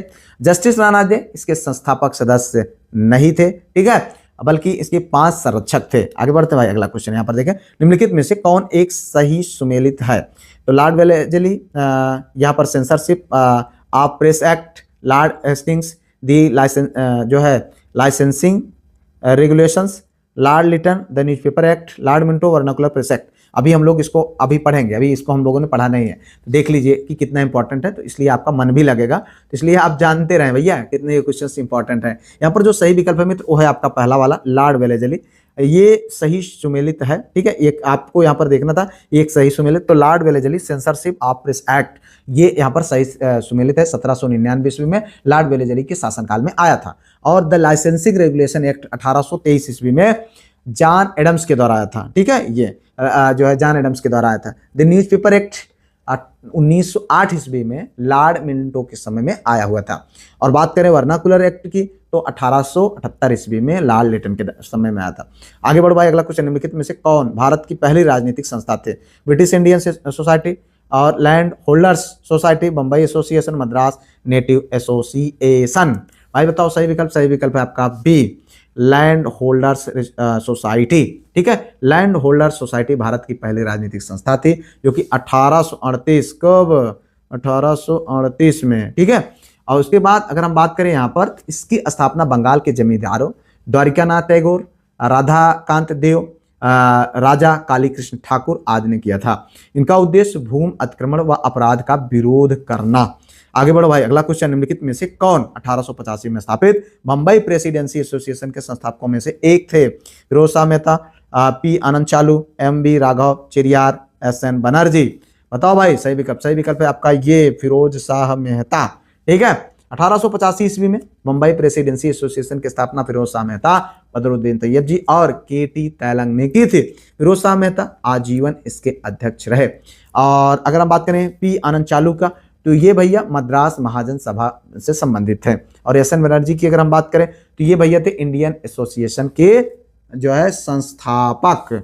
आगे बढ़ते भाई, अगला क्वेश्चन, निम्नलिखित में से कौन सैयद अहमद खान के साथ United Indian patriotic society association का संस्थापक था? अब्दुल अजीज, मोहम्मद उल हसन, राजा शिव प्रसाद, गोविंद दास। भाई बताओ सही विकल्प। सही विकल्प है आपका सी, ये वाला, राजा शिव प्रसाद। यूनाइटेड इंडियन पेट्रियाटिक एसोसिएशन की स्थापना सर सैयद अहमद खान ने की थी। ठीक है, इसमें उनका सहयोग बनारस के राजा शिव प्रसाद ने किया था। ठीक है, आगे बढ़ो भाई, अगला क्वेश्चन, निम्नलिखित में से किसने वर्नाकुलर प्रेस अधिनियम 1878 ईस्वी के लिए विपरीतगामी और असंगत शब्द का प्रयोग किया था? ठीक है, आपको बताना भाई यहाँ पर किसने ये शब्द यूज किया था।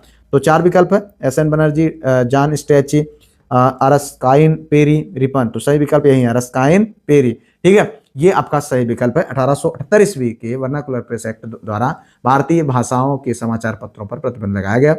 भारतीय परिषद के सदस्य जो है अरस्काइन पेरी ने इसके विपरीत जो है विपरीतगामी, असंगत तथा भारत की भावी प्रगति हेतु घातक कहा था। आगे बढ़ते हैं, अगला क्वेश्चन देखो, हम निम्नलिखित में से किसने 1875 ईस्वी में इंडिया लीग की स्थापना की थी? जगन्नाथ शंकर सेठ, बाबू शिशिर कुमार घोष, जी एस अय्यर, फिरोज शाह मेहता। बताओ भाई सही विकल्प। सही विकल्प है आपका बी, बाबू शिशिर कुमार घोष। 1875 ईस्वी में बाबू शिशिर कुमार घोष ने इंडिया लीग की स्थापना की और इसका उद्देश्य भारतीयों में राष्ट्रीय भावना और राजनीतिक चेतना फैलाना था। आगे बढ़ते हैं भाई, अगला क्वेश्चन यहाँ पर देखो, भारत की शैक्षणिक नीति में फिल्ट्रेशन सिद्धांत की प्रतिपादक किसने किया था? इसीलिए अभी हम लोगों ने देखो शिक्षा प्रणाली भी पढ़ा था। तो चार विकल्प है, इन चारों विकल्पों में आपको बताना भाई सही विकल्प है ये है मैकाले। हम लोगों ने बहुत पढ़ा है इसको बीएड के दौरान। ठीक है, फिल्ट्रेशन यानी सिद्धांत के प्रतिपादक लॉर्ड मैकाले थे। यह अधोगामी निस्यंदन सिद्धांत, ठीक है, अधोगामी निस्यंदन सिद्धांत के नाम से फेमस है। इसमें क्या था प्रावधान कि केवल उच्च मध्यम वर्ग को शिक्षित कर बाकी समाज तक ज्ञान जो है निस्यंदन के माध्यम से पहुंचे। यह मैकाले ने कहा था, यूरोप के एक अच्छे पुस्तकालय की एक अलमारी भारत और अरब के पूरे साहित्य के बराबर ये घटना। भैया एम के गांधी समर्थक थे किसके? मार्क्सवादी समाज के, श्रेणी समाज के वाद के, आदर्शवाद के, दार्शनिक अराजकतावाद के।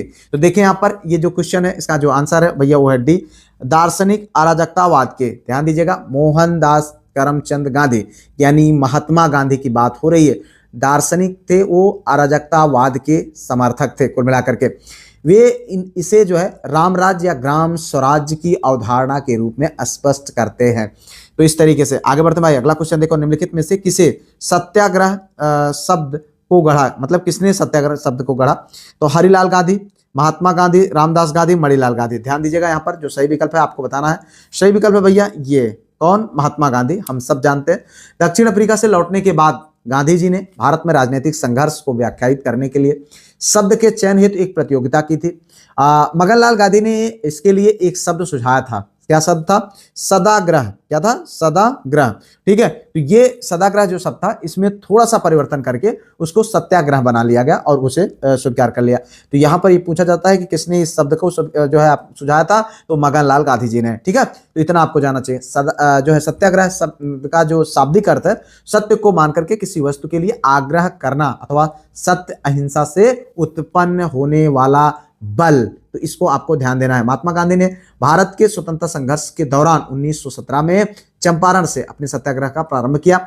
यह गांधी जी का भारत में प्रथम सफल सत्याग्रह रहा, जिसको हम लोगों ने बहुत अच्छे से पढ़ा भी है। ठीक है, तो यहां पर देखें अगला क्वेश्चन, निम्नलिखित में से किसने महात्मा गांधी को आदेशित किया था कि वह भारत में प्रथम वर्ष खुले कान पर मुंह बंद कर व्यतीत करें? तो यहाँ पर देखें दादा भाई नौरोजी, बाल गंगाधर तिलक, फिरोज शाह, गोपाल कृष्ण गोखले। तो यहाँ पर आपको बताना भाई सही विकल्प। अगर हम देखें तो यहाँ पर जो सही विकल्प है भैया वो है गोपाल कृष्ण गोखले। ठीक है, क्या है? गोपाल कृष्ण गोखले साहब ने इन्हें जो है आदेशित किया था कि वह भारत में प्रथम वर्ष खुले कान पर मुंह बंद कर व्यतीत करें। ठीक है, आगे बढ़ते भाई अगला क्वेश्चन। उससे पहले अगर अभी तक आपने वीडियो लाइक, चैनल को सब्सक्राइब और हाइप शेयर ना किया हो तो गलत बात है, तुरंत कर लीजिए। ठीक है, पाप लगेगा आपको। देखिए यहाँ पर गांधी जी के अनुसार हिंसा का क्रूरतम रूप है क्या? गरीबी का स्थायित्व, गोवध, मानव हत्या, महिलाओं और बच्चों का उत्पीड़न। तो इनके हिसाब से जो क्रूरतम रूप है वो गरीबी का स्थापित। ठीक है, क्योंकि इनके अनुसार और सही भी चीज है कि जो गरीब आदमी होता है वो बेचारा डेली मरता है। ठीक है, उसको हर जगह जलील होना पड़ता है हर तरीके से। तो इसलिए गरीबी इनके हिसाब से सबसे जो है क्रूरतम रूप है जो है हिंसा का। ठीक है, तो गांधी जी हिंसा का क्रूरतम रूप गरीबी को के स्थापित को मानते हैं। गांधी जी अर्थनीति सभी तरह से शोषण का विरोध करती है। गरीबी का निवारण करने हेतु गांधी जी ने ऐसी प्रणाली काम करना चाहते थे कि जिससे व्यक्ति अपने मौलिक प्रयत्न के द्वारा स्वतंत्र वातावरण में श्रम कार्य करे, और इसके लिए स्वदेशी उद्योगों का पुनरुद्धार करना चाहते थे ताकि लोगों को पर्याप्त भोजन मिल सके और वो भूख से पीड़ित ना हो। सोचिए आपको भूख लगी हो और आप किसी भी दशा से भोजन के लिए तड़प रहे हो तो क्या दशा होती है, इस तरीके का आप सोच करके देखें। तो इस तरीके के जीवन बहुत सारे लोग रोज जीते हैं। आगे बढ़िए भाई अगला क्वेश्चन, गांधी जी के संदर्भ में निम्नलिखित में से कौन सा कथन सही है? बिना मार्क्सवाद के मार्क्सवादी, बिना समाजवाद के समाजवादी, बिना व्यक्तिवाद के व्यक्तिवादी, समाजवादियों में एक व्यक्तिवादी और समाजवादी में एक मार्क्सवादी। तो आपको बताना भाई सही विकल्प। यहाँ पर जो सही विकल्प है भैया वो है डी, समाजवादी में एक व्यक्तिवादी और समाजवादी में एक मार्क्सवादी। तो इसको आपको ध्यान समझना, गांधीवाद का जो है गांधी जी का समाजवाद उच्च आदर्शों की कसौटी है। ठीक है, वे समाजवाद के प्रबल समर्थक थे, वे परंतु वे पश्चिमी विचारधारा से प्रभावित ना होकर समाज के अमूल चूल परिवर्तन की स्थापना के विचार को मानते थे। गांधी जी मार्क्स की साम्यवादी नीतियों से भी पूर्ण रूपेण असहमत थे। ध्यान देना भाई, क्या थे? पूर्ण रूपेण उनसे मतलब पूरी तरीके से उनसे सहमत नहीं थे। आगे बढ़ो भाई, गांधी जी यहाँ पर देखो, गांधीवादी विचारधारा किनसे प्रभावित रही है? रस्किन से, थोरो से, टॉलस्टॉय से, उपरोक्त सभी से। तो ये क्वेश्चंस कुछ देखो आप लोगों को देखने को मिल रहे हैं कि किस टाइप के क्वेश्चंस आप लोगों को एग्जाम में पूछे जा सकते हैं। तो इनको आप बिल्कुल भी लाइटली ना लें, देखते रहें। ठीक है, यहाँ पर अगर हम बात करें तो सही विकल्प है मित्र यहाँ पर उपरोक्त सभी से। ठीक है, यानी ये सबसे प्रभावित रहे, रस्किन से भी, थोरो से भी, टॉलस्टॉय से। गांधीवादी विचारधारा इन तीनों लोगों से प्रभावित रही। इसके अतिरिक्त गीता और बाइबल भी उनके प्रेरणा स्रोत रहे। ठीक है, गांधी जी ने थोरो से जो है सविनय अवज्ञा और कर बंदी की प्रेरणा पाई थी। इससे थोरो से। ठीक है, ये भी पूछा जा सकता है कभी कि भाई सविनय अवज्ञा का जो है किससे प्रेरित थे? थोरो से। उसके बाद थोरो के राजनीतिक विचार थे कि जनहित करने वाले सभी व्यक्तियों और संस्थाओं के साथ अधिकतम सहयोग करना चाहिए और यदि वह अहित करे तो असहयोग करना चाहिए। ठीक है भाई, आगे बढ़ो अगला क्वेश्चन, महात्मा गांधी के चंपारण सत्याग्रह का किसने विरोध किया था? रविन्द्रनाथ टैगोर, एनजी रंगा, राम कुमार शुक्ल, राजेंद्र प्रसाद। तो आपको बताना भाई सही विकल्प सही है एनजी रंगा बिल्ला। ध्यान दीजिएगा, महात्मा गांधी के चंपारण सत्याग्रह का विरोध एनजी रंगा, आप याद करें रंगा ने कर विरोध किया। ठीक है, जानते हैं कि जो चंपारण सत्याग्रह था वो कब था? 1917 में जो है गांधी जी राम कुमार शुक्ल के बुलाने पर जो है वहां पर गए थे। और चंपारण सत्याग्रह के समय गांधी जी के साथ राजेंद्र प्रसाद, बृज किशोर, और महादेव देसाई, जेबी कृपलानी आदि थे। ठीक है, चंपारण सत्याग्रह के दौरान गांधी जी के कुशल नेतृत्व से प्रभावित होकर के रविन्द्रनाथ टैगोर ने उन्हें महात्मा की उपाधि दी थी इन्होंने। ठीक है, ये भी आपको ध्यान रखना भाई। आगे बढ़ो, अगला क्वेश्चन, चंपारण में तिनकठिया प्रथा का तात्पर्य, कितनी बार अभी हमने बताया था भाई, ध्यान देना, इस टाइप का क्वेश्चन ऐसे घुमा फिरा करके पूछ लेगा।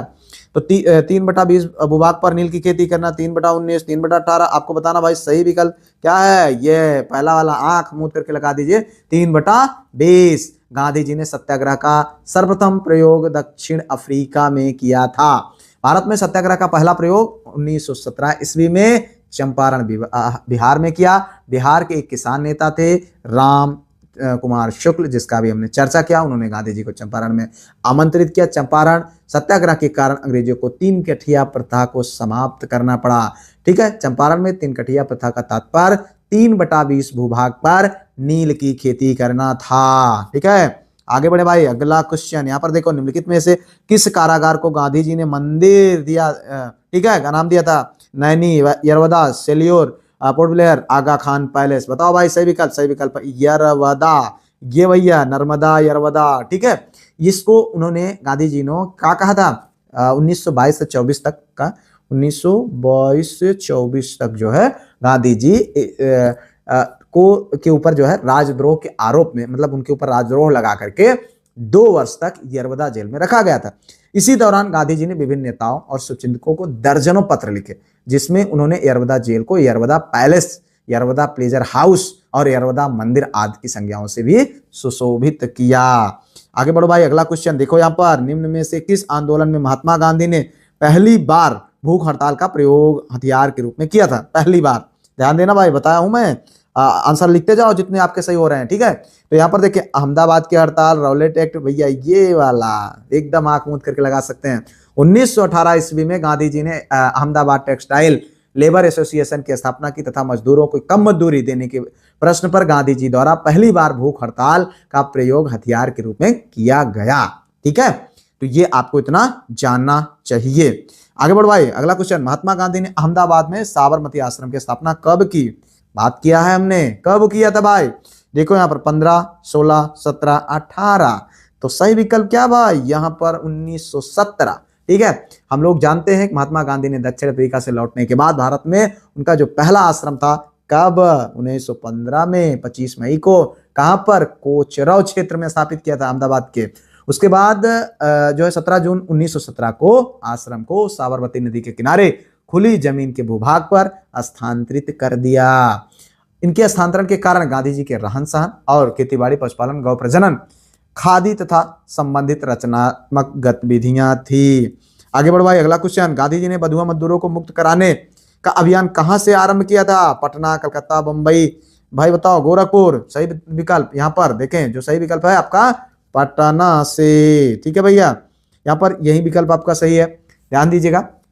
गांधी जी ने बंधुआ मजदूरों को मुक्त कराने का अभियान पटना से शुरू किया था। ये सारे क्वेश्चन जितने भी आपको आ रहे हैं कमेंट बॉक्स में लिखते जाएं भाई। भारत में मजदूर आंदोलनों को संगठित करने का श्रेय किसे दिया जाता है। बाल गंगाधर तिलक, नारायण मेघजी लोखंडे, NM जोशी और स्वामी सहजानंद सरस्वती। आपको बताना भाई सही विकल्प, सही विकल्प है आपका ये वाला। ठीक है, नारायण मेघजी लोखंडे। भारत में मजदूर आंदोलनों को संगठित करने का श्रेय नारायण मेघजी लोखंडे, NM लोखंडे को दिया जाता है। 1890 ईस्वी में महाराष्ट्र में MN लोखंडे ने बॉम्बे मिलहर्ट्स एसोसिएशन की स्थापना की थी। वर्ष 1998 ईस्वी में उन्होंने मराठी में दीन बंधु पत्रिका जो है नामक पत्रिका का प्रकाशन भी किया था। तो घबराए नहीं, जो क्वेश्चन आपके स्क्रीन पर दिख रहे हैं कोई जरूर नहीं एग्जैक्टली ऐसे क्वेश्चन मिल जाए। जो हम डिस्कस करते हैं वो बहुत ज़्यादा इंपॉर्टेंट है, इसलिए मैं आपको बार बार कहता हूं कि यार PDF ग्रुप ज्वाइन करो और पढ़ो अच्छे से। ठीक है, बहुत ज़्यादा दिमाग लगाने की जरूरत नहीं है। जो चीज़ें जो मैटर आपको मैं प्रोवाइड करूंगा बिल्कुल टू द पॉइंट और एकदम कंसिस्टेंसी के साथ मिलेंगे, घबराने की जरूरत नहीं है। अगला क्वेश्चन देखो भाई, सौमेंद्र नाथ टैगोर द्वारा स्थापित दल का नाम देखो यहाँ पर। ठीक है, सौमेंद्र नाथ टैगोर द्वारा स्थापित दल का नाम आपको बताना है। भारतीय वॉल्शेविक दल, भारतीय क्रांतिकारी साम्यवादी दल, वॉल्शेविक लेनिनिस्ट अतिवादी लोकतांत्रिक दल। देखो यहाँ पर जो सही विकल्प है ये है भारतीय क्रांतिकारी साम्यवादी दल। देखो यहाँ पर एक बार ध्यान से समझिएगा, भारतीय क्रांतिकारी साम्यवादी दल के संस्थापक कौन थे? सोमेंद्र नाथ टैगोर। ठीक है, इसकी स्थापना की अगर हम बात करें तो 1 अगस्त 1934। कब? 1 अगस्त 1934 में। ठीक है, तो यहाँ पर मूल रूप से इसकी स्थापना कम्युनिस्ट लीग के नाम से हुई थी। मार्च 1943 ईस्वी में इसका नाम बदल करके revolutionary communist party of India RCPI, ठीक है, रखा गया। भारतीय बोल्शेविक दल की स्थापना 1939 ईस्वी में बंगाल में मजदूर नेता एन दत्त मजूमदार, अजीत राय, शिशिर राय तथा विश्वनाथ दुबे ने की थी। आगे बढ़ो भाई, अगला क्वेश्चन। 1929 में नागपुर में संपन्न all India Trade Union Congress की अध्यक्षता, क्या ऑल इंडिया ट्रेड यूनियन की कांग्रेस की अध्यक्षता किसने की थी? जवाहरलाल नेहरू, आचार्य नरेंद्र देव, सुभाष चंद्र बोस, यूसुफ मेहर अली। भाई बताओ सही विकल्प। सही विकल्प है आपका जवाहरलाल नेहरू। ठीक है, क्या सही विकल्प है? जवाहरलाल नेहरू। भारत में ट्रेड यूनियन कांग्रेस, ठीक है, All India Trade Union Congress, अखिल भारतीय ट्रेड यूनियन कांग्रेस की स्थापना NM जोशी, किसने किया था? NM जोशी ने 31 अक्टूबर 1920 को बंबई में किया था। कहां पर? बंबई में। इसके प्रथम अध्यक्ष लाला लाजपत राय थे। ठीक है, इस संगठन का विभाजन जो पहला विभाजन 1929 ईस्वी में नागपुर अधिवेशन में हुआ। इसकी अध्यक्षता जवाहरलाल नेहरू ने की थी और उसी समय NM जोशी, BB गिर, M शिवराम के नेतृत्व में 1929 ईस्वी में इंडियन ट्रेड यूनियन फेडरेशन की स्थापना हुई थी। आगे बढ़ो भैया, अगला क्वेश्चन। निम्नलिखित में से किस एक ने खिलाफत आंदोलन के दौरान, ठीक है, हाजिक उल मुल्क की पदवी त्याग दी थी? तो अभी इस क्वेश्चन को हमने डिस्कस किया हुआ है भाई। मौलाना अबुल कलाम आजाद और मोहम्मद अली, शौकत अली, हकीम अजमल खान। तो भाई बताओ सही विकल्प। सही विकल्प है ये हकीम अजमल खान, जिन्होंने जो है हाजिक उल मुल्क पदवी को जो है इन्होंने वापस कर दिया था। हाजिक जो है हकीम अजमल खान ने खिलाफत आंदोलन के दौरान हाजिक उल मुल्क की पदवी को त्याग दिया, भैया ना चाहिए मुझे। आगे बढ़ो भैया, अगला क्वेश्चन। निम्नलिखित में से किसने 1920 के कलकत्ता के विशेष अधिवेशन में महात्मा गांधी के असहयोग के प्रस्ताव का समर्थन किया? CR दास और BC पाल, एनी बेसेंट, मोतीलाल नेहरू।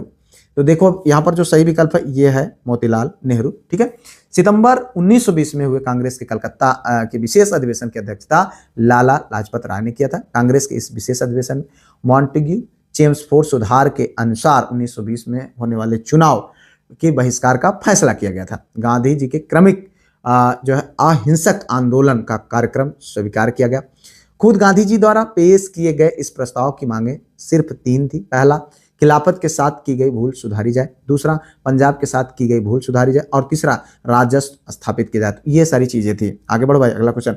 महात्मा गांधी के साथ निम्न मुसलमानों में से किसने बाल गंगाधर तिलक की अर्थी उठाई थी? शौकत अली, मोहम्मद अली, मौलाना आजाद, अंसारी।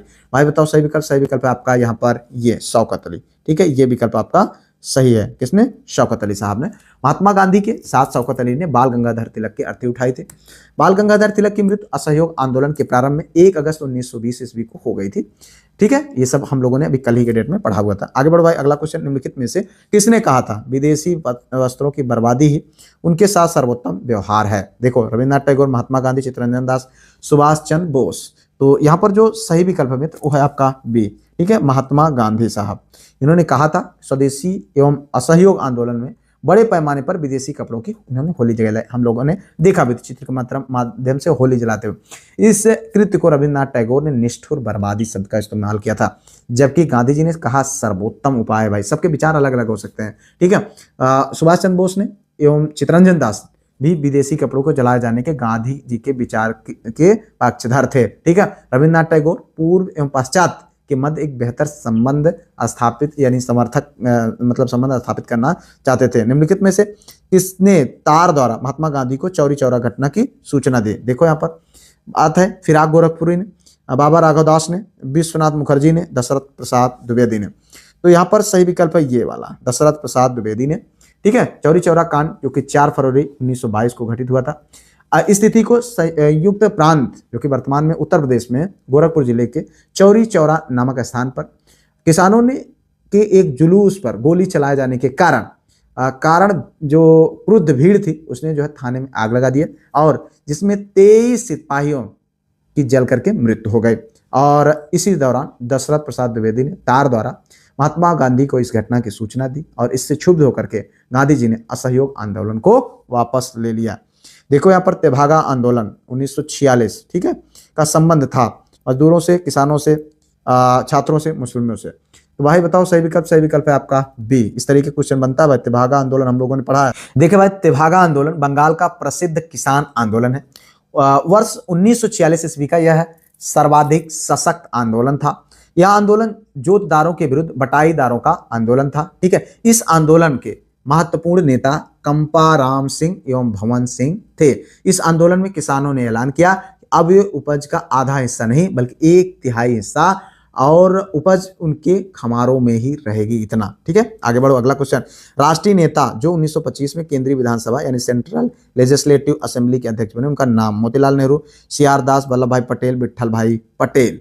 भाई बताओ सही विकल्प है ये विट्ठल भाई पटेल। आप जानते हैं विट्ठल भाई पटेल 1925 में केंद्रीय विधानसभा जो है सेंट्रल लेजिस्लेटिव असेंबली के अध्यक्ष बने। इनका जन्म 27 सितंबर 1873 ईस्वी में गुजरात के नाडिवाल खेड़ा जिला गुजरात में हुआ था, ठीक है। क्योंकि आप जानते हैं सरदार वल्लभ भाई पटेल साहब के बड़े भाई थे। स्वराज पार्टी की स्थापना में इन्होंने विशेष भूमिका निभाई थी, ठीक है। इन्हें जो है स्वाधीनता आंदोलन के प्रमुख नेता, विधानवेत्ता के साथ लौह पुरुष जो है सरदार वल्लभ भाई पटेल के बड़े भाई के रूप में जाना जाता है।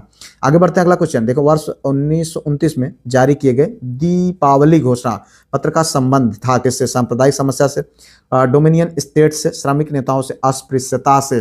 भाई बताओ सही विकल्प। आपका सही विकल्प है यहाँ पर बी, डोमिनियन स्टेट से, ठीक है।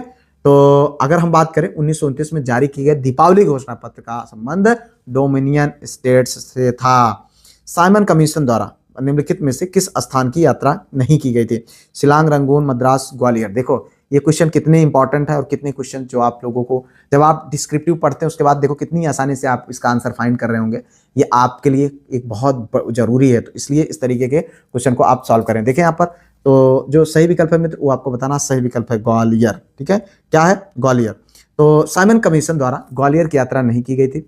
साइमन कमीशन 3 फरवरी से 31 मार्च 1928 और मतलब 3 फरवरी से 31 मार्च 1928 और 11 अक्टूबर 1923 से 13 अप्रैल 1929 अवधि के दौरान भारत में रहा था, ठीक है। इस दौरान उन्होंने लाहौर, कराची, पेशावर, दिल्ली, लखनऊ, पटना, कलकत्ता, शिलांग, सूरत, मद्रास और नागपुर में बैठकें किया था, ठीक है। आगे बढ़ भाई, अगला क्वेश्चन। किसने जो है किसके सुझाव पर भारतीयों को साइमन कमीशन से बाहर रखा गया? Lord reading, Lord Chelmsford, sir John Simon और लॉर्ड इरविन। भाई बताओ सही विकल्प है ये लॉर्ड इरविन, ठीक है। ध्यान देना भाई, इरविन ने 3 फरवरी 1928 को साइमन कमीशन भारत आया।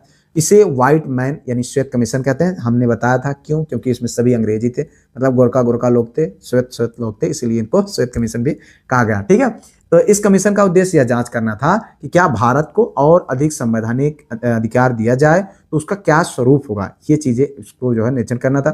साइमन की अध्यक्षता में जो है भारतीय संवैधानिक आयोग का गठन किया गया और इस सुझाव के लिए जो लॉर्ड इरविन के कहने पर भारतीयों को साइमन कमीशन में से बाहर रखा गया था। तो इसी वजह से नाराजगी हुई थी और जो है साइमन कमीशन वापस जाओ, ठीक है, का नारा भी दिया गया था। यहाँ पर देखो अगला क्वेश्चन है, फरवरी 1928 में आयोजित सर्वदलीय सम्मेलन के अध्यक्ष निम्नलिखित में से कौन थे?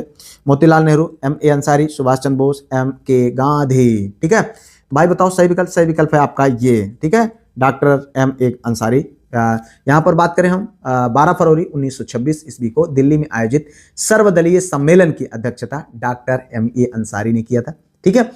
1927 ईस्वी में साइमन कमीशन के बाद देश में बहुत राजनीतिक अशांति थी। इसी बीच अंग्रेज विर्केनहेड ने भारतीय नेताओं को संविधान बनाने की चुनौती दी थी और उसी के परिप्रेक्ष्य में 1928 ईस्वी में सर्वदलीय बैठक का आयोजन किया गया था, ठीक है। यहाँ तक हम लोगों ने देखा। लाला लाजपत राय निम्न में से किसके विरुद्ध प्रदर्शन में घातक रूप से घायल हो गए थे? रॉलेट एक्ट, जलियांवाला बाग हत्याकांड, क्रिस मिशन, साइमन कमीशन, ठीक है। ये आप सब जानते हैं किसके? साइमन कमीशन, ठीक है। यहाँ पर देखो साइमन कमीशन का विरोध करते समय लाहौर में पुलिस लाठीचार्ज में लाला लाजपत राय को मतलब बहुत पीटा गया था, जिसके पश्चात उनकी मृत्यु हो जाती है। ठीक है, साइमन कमीशन में 7 सदस्य थे, मुख्य विरोध यही था और सभी अंग्रेज थे और इसी का ये लोग विरोध कर रहे थे कि भाई आप मेरे ऊपर, मेरे मतलब भारतीयों पर कानून बनाने आए हो और उसमें एक भी भारतीय शामिल नहीं, आपके जो आपने जो कमीशन बनाया हुआ है उसमें एक भी भारतीय शामिल नहीं, तो हमारे दुख दर्द को आप कैसे समझोगे। तो यही का विरोध चल रहा था। आगे बढ़े भाई, अगला क्वेश्चन, निम्नलिखित में से किस आंदोलन के वापस लेने पर सुभाष चंद्र बोस ने कहा यह तो असफलता को स्वीकार करना। हम सब जानते हैं, बहुत फेमस, असहयोग, सबने अवज्ञा आंदोलन, व्यक्तिगत सत्याग्रह, मंदिर प्रवेश। तो यहाँ पर देखें तो इसमें जो सही विकल्प है वो है असहयोग आंदोलन। ठीक है, चौरी चौरा कांड के बाद गांधी जी के नेतृत्व में जो अगस्त 1920 में असहयोग आंदोलन की शुरुआत हुई थी, इसके अंतर्गत उपाधियों तथा अनैतिक पदों का त्याग, स्कूल कॉलेज तथा सरकारी अदालतों का बहिष्कार, विदेशी वस्तु का परित्याग और स्वदेशी वस्तु के बहिष्कार का कार्यक्रम चल रहा था। ठीक है, लेकिन 4 फरवरी 1922 को गोरखपुर के निकट चौरी चौरा नामक स्थान पर हिंसात्मक घटना से विचलित होकर गांधी जी ने इस आंदोलन को वापस ले लिया और ये चीजें जो है नागवार नहीं गुजरी, नागवार गुजरी सबको, बहुत सारे लोगों को ये चीजें जो है, ये बात बहुत सारे लोगों को ठीक नहीं लगी। उनमें से सुभाष चंद्र बोस भी एक थे, यहाँ तक कि जो है चित्तरंजन दास और मोतीलाल नेहरू, किसी को भी ये चीज़ पसंद नहीं आई। तो इसी से प्रभावित होकर के उन्होंने जो है स्वदेश, जो स्वराज पार्टी थी, उसकी भी स्थापना चित्तरंजन दास और मोतीलाल नेहरू ने किया था। ठीक है, इस आंदोलन के वापस लेने के बाद सुभाष चंद्र बोस ने यही कहा, यह तो असफलता को स्वीकार करना है। ठीक है, क्योंकि देखो अगर वहां पर चौरी चौरा हत्याकांड हुआ था तो उसके पीछे कारण था कुछ, अंग्रेजों ने जो है जो जुलूस निकाले था किसानों ने, उनको मतलब उन पर लाठी बरसाई थी, उनको पीटा था, तो उससे नाराज होकर के लोगों ने अपना प्रदर्शन किया था। अब गांधी जी उसको हो सकता है कि उनको सही तरीके से कन्विंस ना किया गया हो, सही चीजें ना बताई गई हो, या जो भी कारण रहा हो, तो इससे प्रभावित होकर के गांधी जी ने ये असहयोग आंदोलन वापस ले लिया था, जो कि भारतीय इतिहास का कह सकते हैं कि थोड़ा सा ब्रेक लग गया। जो एक समय था, जो एक बहुत बड़ा मूवमेंट चल रहा था असहयोग आंदोलन, अंग्रेज बिल्कुल से जो है परेशान थे, साइमन कमीशन और तमाम चीजें चल रही थी, तो ये चीजें आपको यहाँ पर समझना चाहिए। आगे बढ़ो भाई, अगला क्वेश्चन देखो, निम्नलिखित में से कौन सा एक असहयोग आंदोलन को प्रारंभ करने का कारण नहीं था। खिलाफत का प्रश्न, नमक कानून, पंजाब में अत्याचार, रॉलेट एक्ट। एक कारण कौन सा ऐसा नहीं था, आपको बताना, नमक कानून। ठीक है, नमक कानून इसका मुख्य कारण नहीं था। महात्मा गांधी ने 1 अगस्त 1920 को असहयोग आंदोलन प्रारंभ किया था। इस आंदोलन की पृष्ठभूमि उन घटनाओं की श्रृंखला में निहित थी जो प्रथम विश्व युद्ध के पश्चात अंग्रेजी शासन द्वारा भारतीय संदर्भ में उठाए गए कदमों के कारण घटित हुई थी। उसमें आंदोलन के उत्तरदायी कारणों की अगर हम बात करते हैं तो प्रथम विश्व युद्ध के पश्चात उत्पन्न हुई आर्थिक कठिनाइयां थी। ठीक है, जनता परेशान थी, टैक्स पे टैक्स बढ़ाए जा रहे थे, रॉलेट एक्ट, और पंजाब में मार्शल लॉ का आरोपण। मार्शल लॉ आप समझ रहे हैं, जलियांवाला बाग हत्याकांड के बाद वहां पर जो है मार्शल लॉ लगा दिया गया था और जलियांवाला बाग हत्याकांड जैसी घटनाएं हो गई थी। तो विदेशी शासकों के क्रूर एवं असभ्य रवैये का उजागर हो रहा था। इसी वजह से और इसके साथ साथ 1919 में मॉन्टेग्यू चेम्सफोर्ड सुधारों से जनता को राहत नहीं मिली थी। इस वजह से और इसके साथ साथ खिलाफत के प्रश्न में मौलिक राष्ट्रवादी रुझान के उदय की प्रक्रिया को मुस्लिम जनमानस में भी ब्रिटिश विरोधी भावनाओं का जागृत हो गया था। इस प्रकार कानून, अगर हम नमक कानून की बात करें तो इस आंदोलन के कारणों में शामिल नहीं था। गांधी जी ने 1930 ईस्वी में नमक कानून को तोड़ करके सविनय अवज्ञा आंदोलन का आह्वान दिया था। तो आगे बढ़ो भाई, अगला क्वेश्चन, निम्नलिखित में से किस अमेरिकी पत्रकार ने 1930 में जो है महात्मा गांधी के नमक सत्याग्रह के साथ रहकर, आप सब जानते हैं, बहुत फेमस है, कई बार हमने बताया भी है। यहाँ पर देखें, Webb Miller, Louis Fischer, Johannes Berkins, Heath Carls. मित्र, आप सबके लिए बहुत ज़्यादा मेहनत की जाती है मित्र, ये बात समझे, एहसास करें, महसूस करें।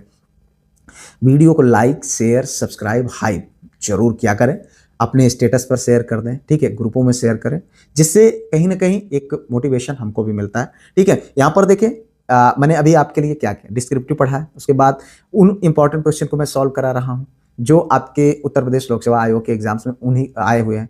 सोच के देखो एक एक टॉपिक पर कितना ध्यान दिया जा रहा है। इसके साथ साथ करंट अफेयर के लिए जो क्विजेज जा रहे हैं, उसके अतिरिक्त मैं अलग से प्लानिंग कर रहा हूँ कि क्या बेहतर से बेहतर आपके लिए दिया जाए।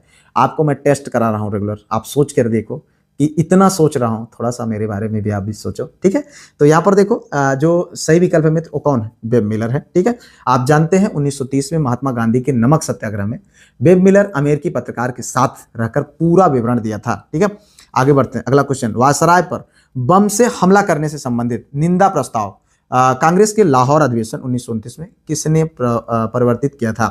तो यहाँ पर देखें, जो सही विकल्प है मित्र, एम के गांधी, मोतीलाल नेहरू, जवाहरलाल नेहरू, मौलाना अबुल कलाम आजाद। देखें यहाँ पर जो सही विकल्प है वो है आपका मोतीलाल नेहरू। ठीक है, वायसराय पर बम से हमला करने में संबंधित निंदा प्रस्ताव कांग्रेस की लाहौर अधिवेशन में 1929 में किसने परिवर्तित किया था? तो मोतीलाल नेहरू साहब थे। ध्यान दीजिएगा मित्र, यहाँ पर दिसंबर 1929 ईस्वी में भारतीय राष्ट्रीय कांग्रेस का वार्षिक अधिवेशन तत्कालीन जो पंजाब प्रांत की राजधानी लाहौर में थी हुआ। इस अधिवेशन में कांग्रेस द्वारा पूर्ण स्वराज का लक्ष्य घोषित किया गया और इस अधिवेशन की अध्यक्षता जवाहरलाल नेहरू साहब कर रहे थे। कौन कर रहे थे? जवाहरलाल नेहरू साहब। मोतीलाल नेहरू ने ही वायसराय पर बम हमले के संबंध में निंदा प्रस्ताव को परिवर्तित किया था। उन्होंने सरकार पर अमानवीयता का भी आरोप लगाया था। ठीक है, आगे बढ़ो भाई, अगला क्वेश्चन। भारतीय राष्ट्रीय कांग्रेस का वह अधिवेशन जिसमें संपूर्ण स्वाधीनता की शपथ ली गई थी, बेलगांव, कलकत्ता, लाहौर और ये सब देख लो, अभी रिसेंटली हमने पढ़ा है। ठीक है, तो इसको आप ध्यान दीजिएगा, इसका आंसर आप बताएंगे। ठीक है, यहाँ पर लाहौर अधिवेशन 1929 भैया। ठीक है, तो देखो बहुत इंपॉर्टेंट है, कई बार क्वेश्चन पूछा गया है इससे संबंधित और हमने कई बार जिक्र किया है। तो उम्मीद करते हैं जितने क्वेश्चन कराए जा रहे हैं आप सब कर रहे होंगे। 31 दिसंबर 1929 में कांग्रेस के लाहौर अधिवेशन नेहरू रिपोर्ट को निरस्त कर दिया गया। ठीक है, जवाहरलाल नेहरू को कांग्रेस के इस ऐतिहासिक अधिवेशन का अध्यक्ष चुना गया था। इस अधिवेशन में पारित प्रस्ताव को अगर हम बात करें तो नेहरू समिति की रिपोर्ट अब निरस्त हो चुकी थी, जिसमें मतलब अधिराज्य का दर्जा अब स्वीकार नहीं था। मतलब हमें जो है अधिराज नहीं चाहिए, अब हमको पूर्ण स्वराज चाहिए। लाहौर कांग्रेस में पारित पूर्ण स्वराज प्रस्ताव के अनुसार कांग्रेस के संविधान में स्वराज शब्द का अब से अर्थपूर्ण स्वतंत्रता या पूर्ण स्वराज होगा। ठीक है, इससे राष्ट्रीय आंदोलन का लक्ष्य निर्धारित किया गया। ठीक है, केंद्रीय और प्रांतीय विधानमंडलों तथा सरकार द्वारा गठित समितियों का पूर्णतः बहिष्कार किया जाना था। ठीक है, आगे बढ़ो भाई, अगला क्वेश्चन। निम्नलिखित में से कौन भारतीय राष्ट्रीय कांग्रेस का अध्यक्ष था जब पूर्ण स्वराज का प्रस्ताव पर? देखो अलग अलग तरीके से क्वेश्चन पूछ लिया है। ठीक है, यहाँ पर आप देखें जरा क्या है, अभी हमने वही 3 क्वेश्चन लगातार डिस्कस कर रहे हैं और देखो इसी तरीके से क्वेश्चन बनता भाई, घुमा देगा थोड़ा सा। तो कौन सा ही है? जवाहरलाल नेहरू। इस पर ज्यादा कोई डिस्कस ही करने की जरूरत नहीं है, तो यहाँ पर हम लोगों ने देखा ही है ऑलरेडी। आगे बढ़ो भाई, अगला क्वेश्चन। घुटने टेक कर मैंने रोटी मांगी थी, बदले में मुझे पत्थर मिला। ठीक है, यह कथन किसने कहा था? खिलाफत आंदोलन, मतलब किससे संबंधित है? खिलाफत आंदोलन, असहयोग, दांडी मार्च, भारत छोड़ो। आप सब जानते हैं ये कथन किसके द्वारा दिया गया है, हम सब जानते हैं। बहुत जो है प्रसिद्ध कथन है, गांधी जी के द्वारा कहा गया था दांडी मार्च के दौरान। ठीक है, इसमें इनकी अहिंसा की नीति भी जो है दर्शाती है। नमक सत्याग्रह के समय गांधी जी के गिरफ्तार हो जाने के बाद आंदोलन के नेता के रूप में उनका स्थान किसने लिया था? तो अब ये देखो, ये क्वेश्चन भी हमने डिस्कस किया हुआ, अभी आगे और भी जो बचे हुए टॉपिक्स हैं उनके माध्यम से हम डिस्कस भी करेंगे। अब्बास तैयब जी, अबुल कलाम आजाद, जवाहरलाल नेहरू, वल्लभ भाई पटेल। आपको बताना भाई सही विकल्प अब्बास तैयब जी। ठीक है, तो गांधी जी के नमक कानून में तेजी लाने के लिए जो है धरसड़ा यानी बंबई की नमकशाला पर नमक बना करके नमक कानून को तोड़ने का निश्चय लिया था। किसने? गांधी जी ने। ठीक है, किंतु 5 मई 1930 को गांधी जी को गिरफ्तार करके यरवदा जेल में भेज दिया गया। गांधी जी की गिरफ्तारी के बाद आंदोलन का नेतृत्व किसने किया था? अब्बास तैयब जी ने किया था। और हम सब जानते हैं गांधी जी की गिरफ्तारी सोलापुर में हुई थी। ठीक है, इस आंदोलन की एक प्रमुख विशेषता स्त्रियों की भागीदारी रही। हजारों स्त्रियों ने घरों से बाहर निकल करके आंदोलन में सक्रिय भूमिका निभाई थी। भाई नमक से संबंध था ना। तो यहाँ पर देखिए अगला क्वेश्चन, अगला है शक्ति के विरुद्ध अधिकार की इस लड़ाई में मैं विश्व की सहानुभूति चाहता हूँ। ये कथन किसका है? मैंने बताया भी है।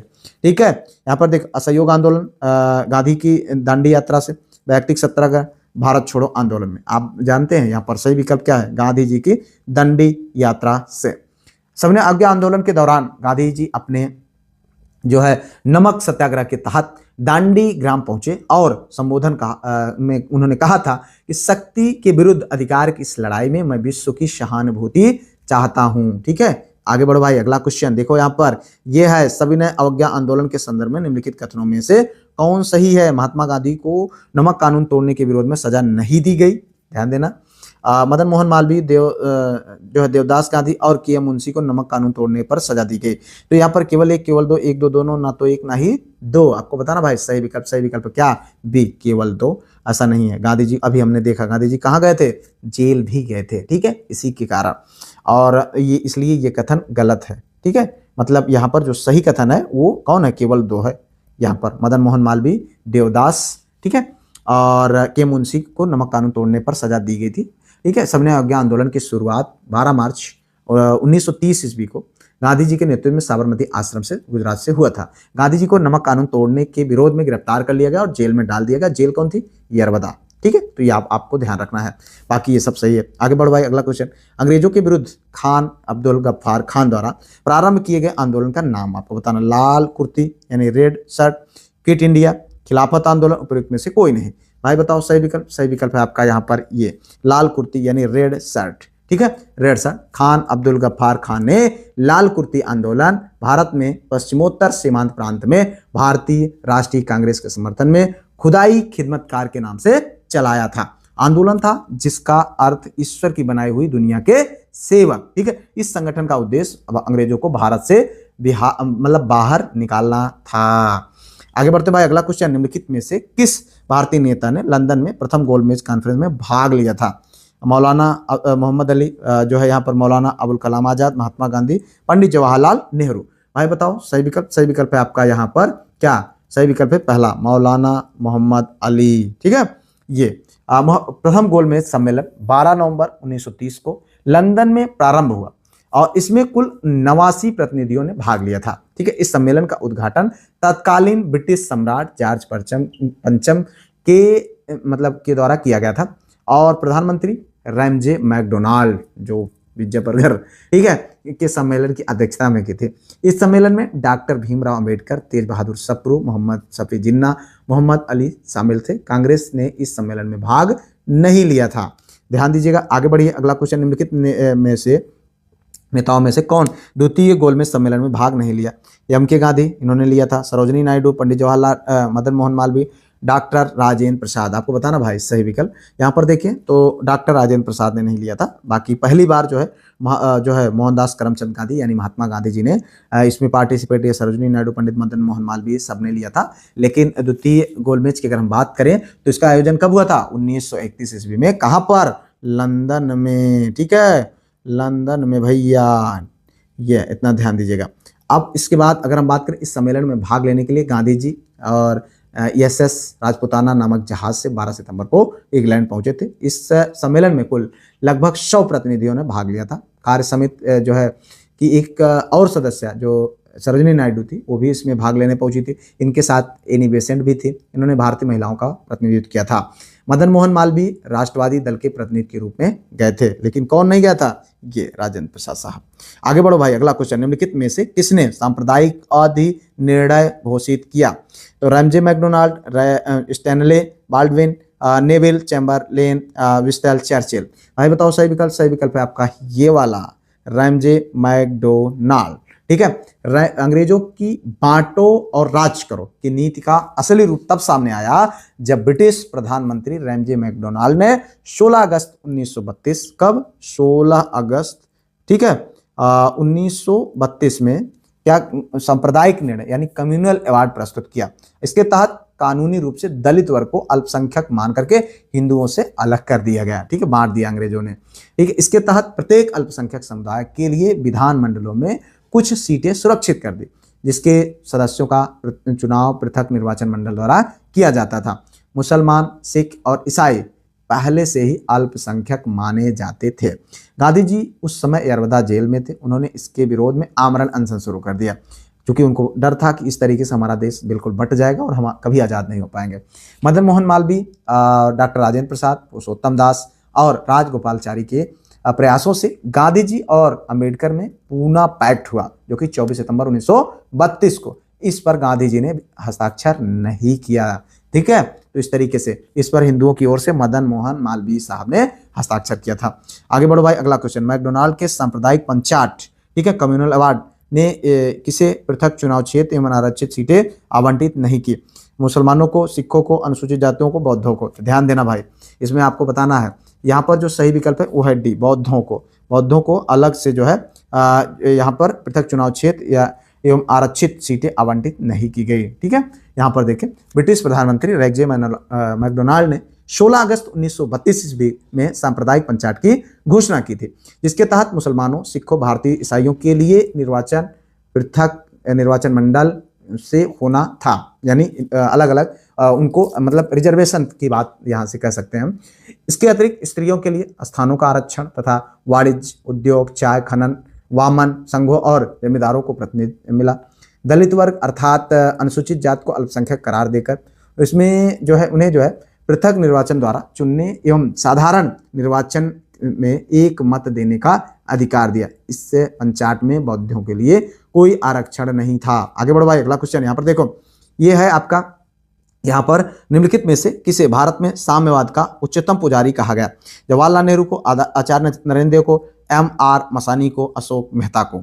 तो यहाँ पर बताना है आपको भाई सही विकल्प है जवाहरलाल नेहरू को। ध्यान समझिएगा, किसे भारत में साम्यवाद का उच्चतम पुजारी कहा गया है? किसको? जवाहरलाल नेहरू का। ध्यान दीजिएगा, जवाहरलाल नेहरू को भारत में साम्यवाद का उच्चतम पुजारी कहा गया है। आगे बढ़ो भाई, अगला क्वेश्चन देखो, सुभाष चंद्र बोस का राजनीतिक गुरु कौन था? देखिए बात हो रही है राजनीतिक गुरु किसके? सुभाष चंद्र बोस के।